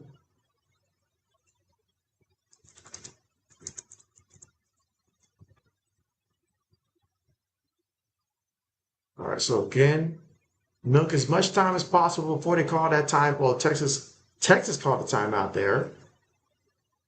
So, okay, I'm like, you're down 18. UGA's about to score. I guess you don't want to score, I guess. Maybe that's why. All right, but I would have to say, let's see, in my top 3, because it's always a bit of a conversation for me. The easy ones for me right off the bat is Bill Belichick, Vince Lombardi. Those 2 for me are definitely easy ones. But then the 3rd one is where it's like, okay, so who do I like 3rd? Because there's quite a few options that I do have there. I personally like to include guys like Bill Walsh, but is he number 3 for me right now? Perhaps he might be number 3 for me. Let's see. Brayden says, what RC? Yeah, you don't hear that every day, Brayhawk. You don't hear that every day. I'm like, wait, what? Oh, man. I'm like, nah, RC, that is not on the menu.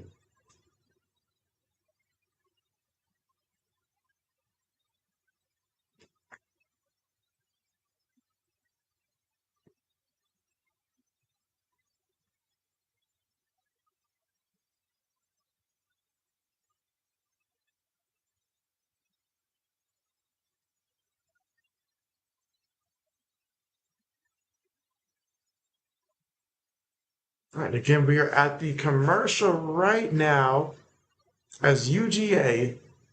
They've definitely shown this game. They dominated for the most part of this game.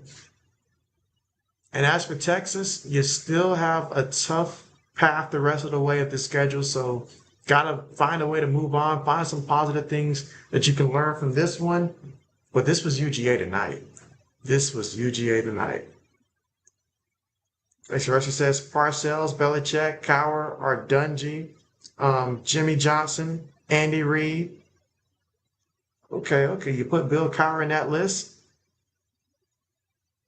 Laney says, I was so hoping that Texas would pull off a 4th quarter upset. And so, well, the only upset that Texas pulled is upsetting their own fans at this point. But that was tough. When they scored that touchdown, though, it did seem like they were about to come back because I believe they did sort of get a stop from UGA, I think, and got the ball back or something like that. But then after that, when UGA scored again, they said, nah, we're going to make sure you don't get the chance to come back in this one. Freyok says Luka had 41 against the Bucks. Man, watching Luka play is just an honor. Thrilled for it. Sammy says, look at his birthday cake photo comment. Okay, bet. RC said, Laney, what up? Yo, you said you're good? All right, so we got 3rd down coming here. 3rd and goal for UGA. Up 28-10. But of course, you play to score. Fakes the toss. Looking. Oh, he's going to turn that one up. And he splits defenders for the touchdown. Because why not? Because why not? Why not? Laney says, hey, RC, I'm okay. Been better, but it's okay. Mr. RC says, Greyhawk, if Addy isn't playing a lot more by conference play, I'm going to flip my entire week. Oh, man. Greyhawk says, it's getting ugly now. Oh, yeah. Greyhawk says she should be RC. Of course, in conference play for sure.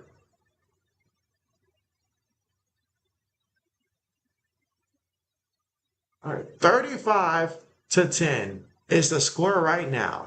Here in the fourth quarter with 4 minutes and 43 seconds to go.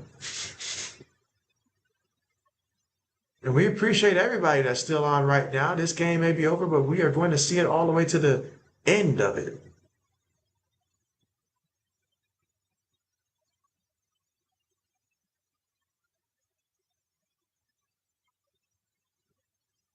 And you know what? This is exactly what the college football playoff committee is looking like. Okay, so yeah, that's not what they want to see in the college football playoffs.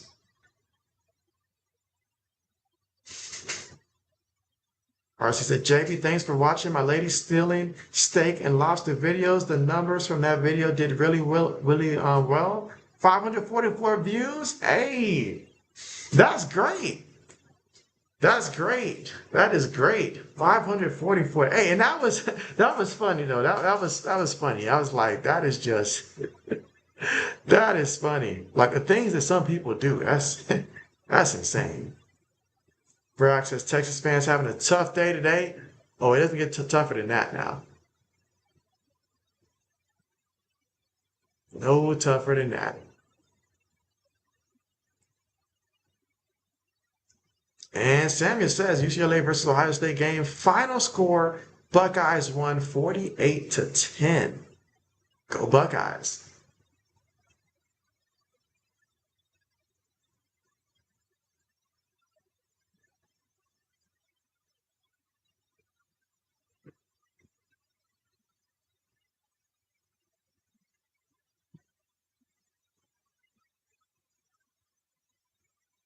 All right, let's see.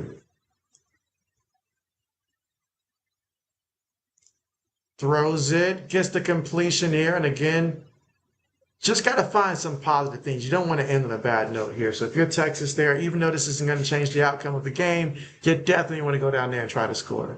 I see BYU's up 10-0 against TCU there in the first quarter.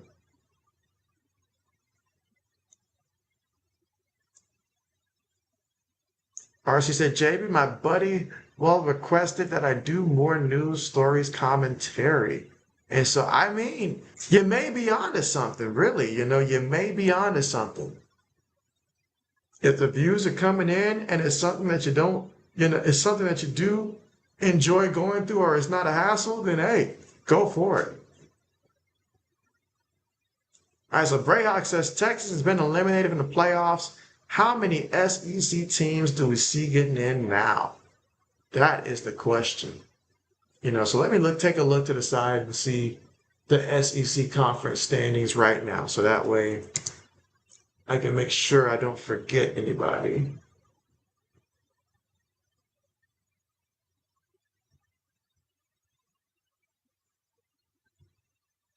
All right, so let's see. So 1, 2, 3, 4. Let's go with 5. I feel like 5 is an adequate number considering the teams here. Probably 5. I would be able to make a case for. Obviously, the rest of the schedule will play out, so some of these teams might eliminate each other. But as of right now, it's a good. But will they put that many from one conference? I'd say no. So let me reduce that to 4. JV's tripping it. By the time they all play each other, it'll come down to really 4. But there's a case for 5. Or maybe I'm adding too many SEC teams there to the conference. All right, 2nd and 10. Yeah, definitely not 5. Too many teams there. So let's say about 4.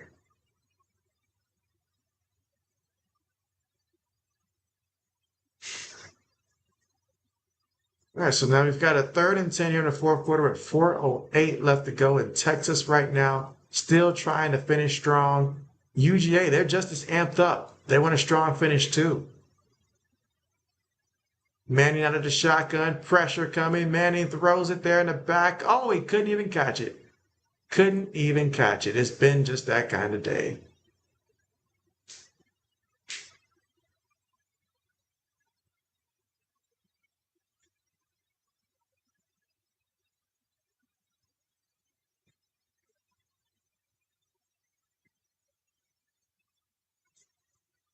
Oh man, look at that. Fourth quarter yards. Texas just has 12? Really?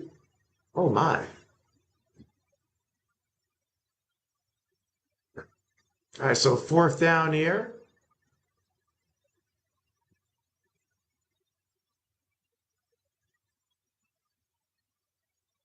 Manning throws it. I guess the completion out of bounds.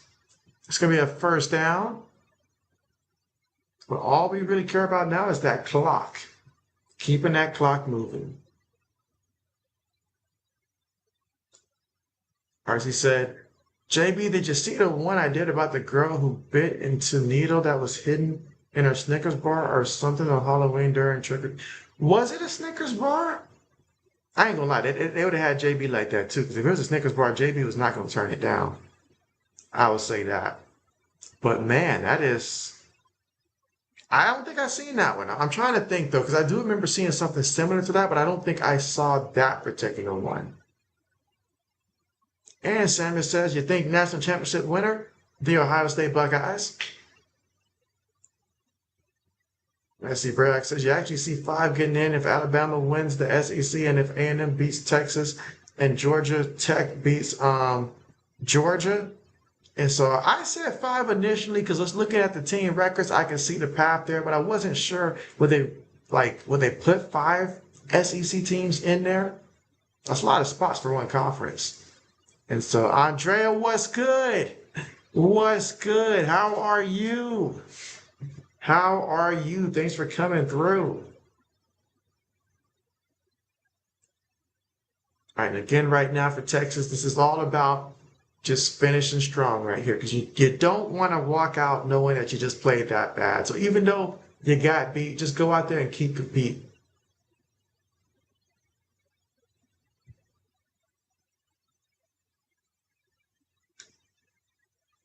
Brandon says, correction, if Georgia beats Georgia Tech. I was thinking, I was like, what does he mean if Georgia Tech beats Georgia? I'm like, will that help Georgia's cause? But no, I mean, last year they played one heck of a game. I would really love to see another game similar to that. All right, call overturn on the fumble.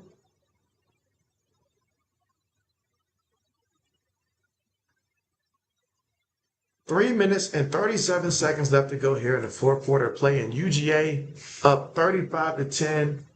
But right now, you're just out there playing for respect if you're Texas. Simon says, you think, oh, maybe Ohio State is in the college football playoffs win it out?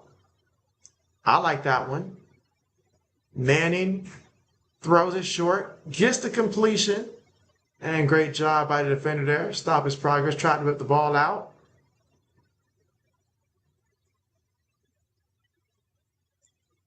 Brayock says, sorry, I've been typing too fast and not proofreading tonight. It happens to the best of us. 2nd and 9, throws it, gets the completion there. It's about the 15-yard line.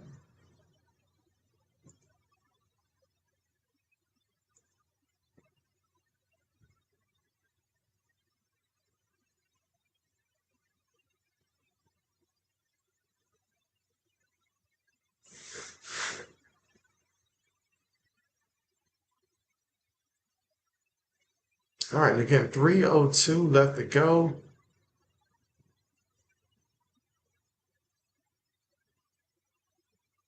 All right, shotgun formation here for Arch Manning.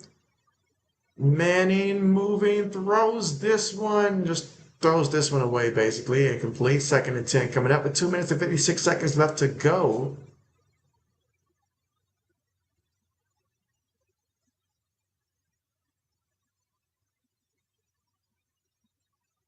And Manning today is 26 of 40 for 247 yards passing, 1 touchdown, 1 interception.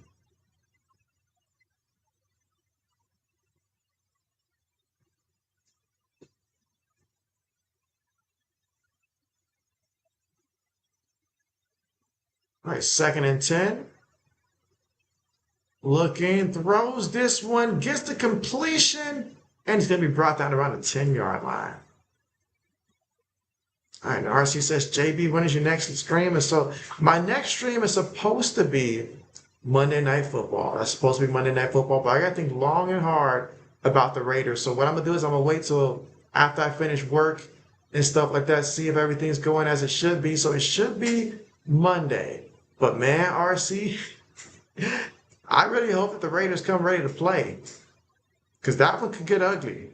That one could get ugly. But yeah, that's right now, ideally the next live stream there. Cowboys versus Raiders, I believe, is the matchup. So now we got a 4th down here, 4th and 6 with 2 minutes and 31 seconds left to go. Longhorns trying to find a way to get a touchdown here.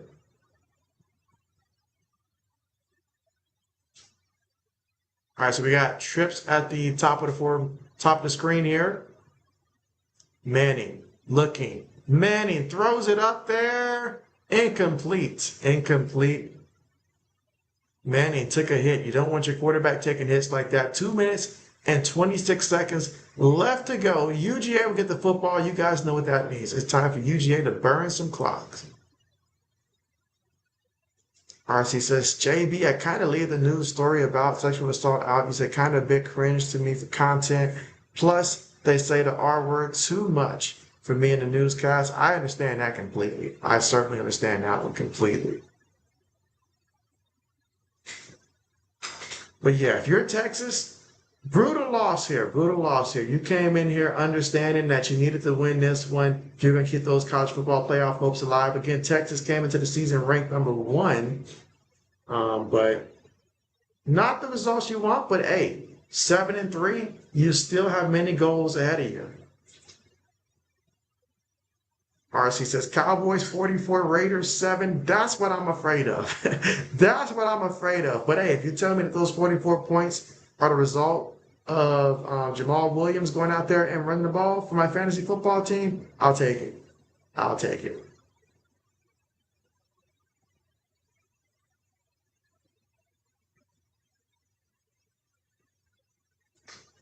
All right, and Kenneth says, good night, all my friends. See ya on the next stream.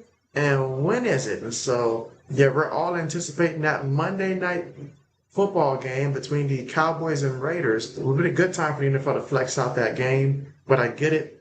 But yeah, Cowboys, Raiders, Monday. Archie said, JB, are you guys still undefeated? Buckeyes are still undefeated. They are still undefeated. Yes. When he says, great stream, JB, glad to see you back. See you next time. And so yeah, it's good to be back. And I'm glad that YouTube TV worked out their situation for real. All right, again, JB always waits until that final need before ending. So we're at the 2-minute mark, but we all know what's coming after that. Brayhawk says, I think Arch has gotten better as the season has gone on. He's been making better decisions even though his O-line hasn't been good. Well, sometimes, Braden, when you start the bar off at -20, you've got no choice but to get better, because what we saw week 1 was atrocious the first couple of weeks. But yeah, improvement is improvement. You know, but for him to come in and was the consensus potential #1 pick, though, that goes to show that people are going too far off of potential. Let the guys develop first, and then let's see how good they become. That's just how it is. All right, let's see. Samuel says, good, great night. And says, Laney, see you soon at UST. And he says, good night, Samuel. So see you then. Let's see. RC says, Kenneth, peace out, bro. And then he says, typo. He says, Kennedy again. So let's see. Samuel says, he's here for UST. Oh, we got it right that time. RC got it right that time. 3 times a charm. Let's see, Brayhawk says, agreed, JB's expectations were way too high. It was, because from what I watched the year before, he mostly was using his legs, which is nice, but quarterbacks who can throw at an elite level against the competition he was playing, they don't tend to run a lot when they're playing teams that, aren't even really one of the major program teams. So, but everybody has to start somewhere. Everybody's got to develop. So that's why he's going to be coming back again next year. So where he is next year, that's what I want to see. And so Mouse House, what's good? He said, Mom hit you with a shoe, now you're sleepy. And so you got to work on your dodging skills there, but I feel you there. Let's see. Brandon said, thought you were talking about Kennedy Smith, RC. RC says, Brayhawk, Jazzy looks like nerves tonight, not having the best night. Samuel says, JB, look at my birthday cake photo comments. And so appreciate that reminder there for sure. For sure. Greyhawk says, freshmen will have those games. RC, she'll be fine, though. All right, so with 2 minutes left to go, UGA going to go ahead and attempt to run the ball here. We're going to have a third down coming up.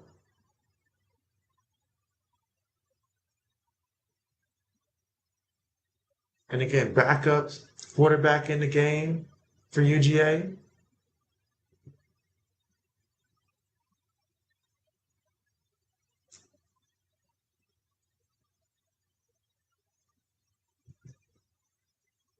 Let's see, and Brayhawk says, good night, JB, great stream. And so thanks for coming through, Braden. Good night and best of luck to you the rest of the way in our fantasy football league as well.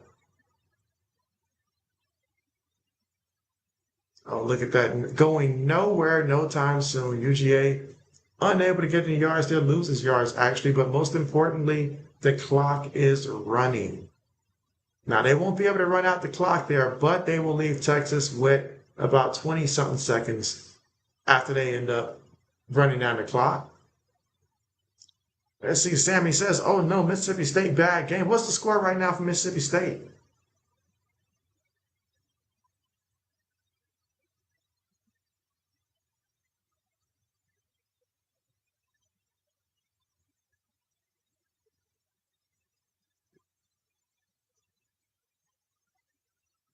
All right, punts it.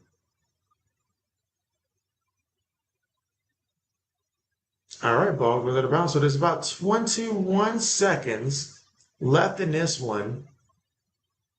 So congratulations there, UGA on the W. And with Bama losing, UGA is going to be going up there in the poll. A&M did struggle with South Carolina. Indiana won decisively, and Ohio State won decisively. So Cruz Jones, what's good with you? What's good? And you say, what do I think about Bama losing? And so that right there was a big loss right there. That tells me that Alabama currently right now has an Oklahoma problem. The way that Oklahoma is built, that is a problem for Alabama because the year before they beat Bama as well. And so in both times, Bama came in with the, on paper, superior team there. So that's a loss right there, but I expect Alabama to recover from there, I don't think they're going to lose another regular season game, and we'll see what that means in terms of, college football playoffs, but their goals are still in front of them. But at the same time, shout out to Oklahoma to get that W. That was a big W for them. Samuel says 49-24. Oh my, you're not kidding. You're not kidding. But hey guys, that's the end of the game right there. So UGA won 35-10. 35-10. Let's see. RC said, JB, Brayhawk, I'm actually quite shocked. I really am. You said my Addy Deal reoccurring episode series is doing well with views considering you're in episode 3. The people love it. They can't get enough, RC. Lewis, I mentioned you earlier on the stream. I said when we don't see Lewis, that means one thing. That means he won enough bets to go on a vacation. Man, what's good? I know you've got me feeling good, man. The Bulldogs just won, and also your Chicago Bears, things are looking promising. I know you're feeling good. And so you say, what up, fam? And go dogs. Hey, the dogs, I know they won you that money. I know they did. It was easy. Easy money. Easy money. And Lewis says he's back. So yeah, JB's happy to see it there. So you say back to Mexico for Christmas vacation. So Lewis is starting early. Lewis is starting early. That's how you know he don't rack it up with all those victories over the years. So he's starting his vacation early and he's going to stay throughout Christmas. That's what's up. That's what's up. I'm glad to see you back, Lewis. Absolutely. But yeah, the game just finalized here. JB still has to eat dinner, so JB hasn't eaten yet, even though it's really late now that I look at it. But man, RC says, peace out, JB. Hollis. So yeah, thank you guys so much for coming through. It's been great. It's been real. Again, congratulations, UGA. Nice, decisive victory there. As for Texas, better luck next time. All right, take care. JB signing out. See you guys then. Let's see. Lewis says, next stream, JB, I'll be there. Hey, looking forward to it, Lewis. We got a lot to catch up about. A lot to catch up about. But yeah, take care, everybody. See you then.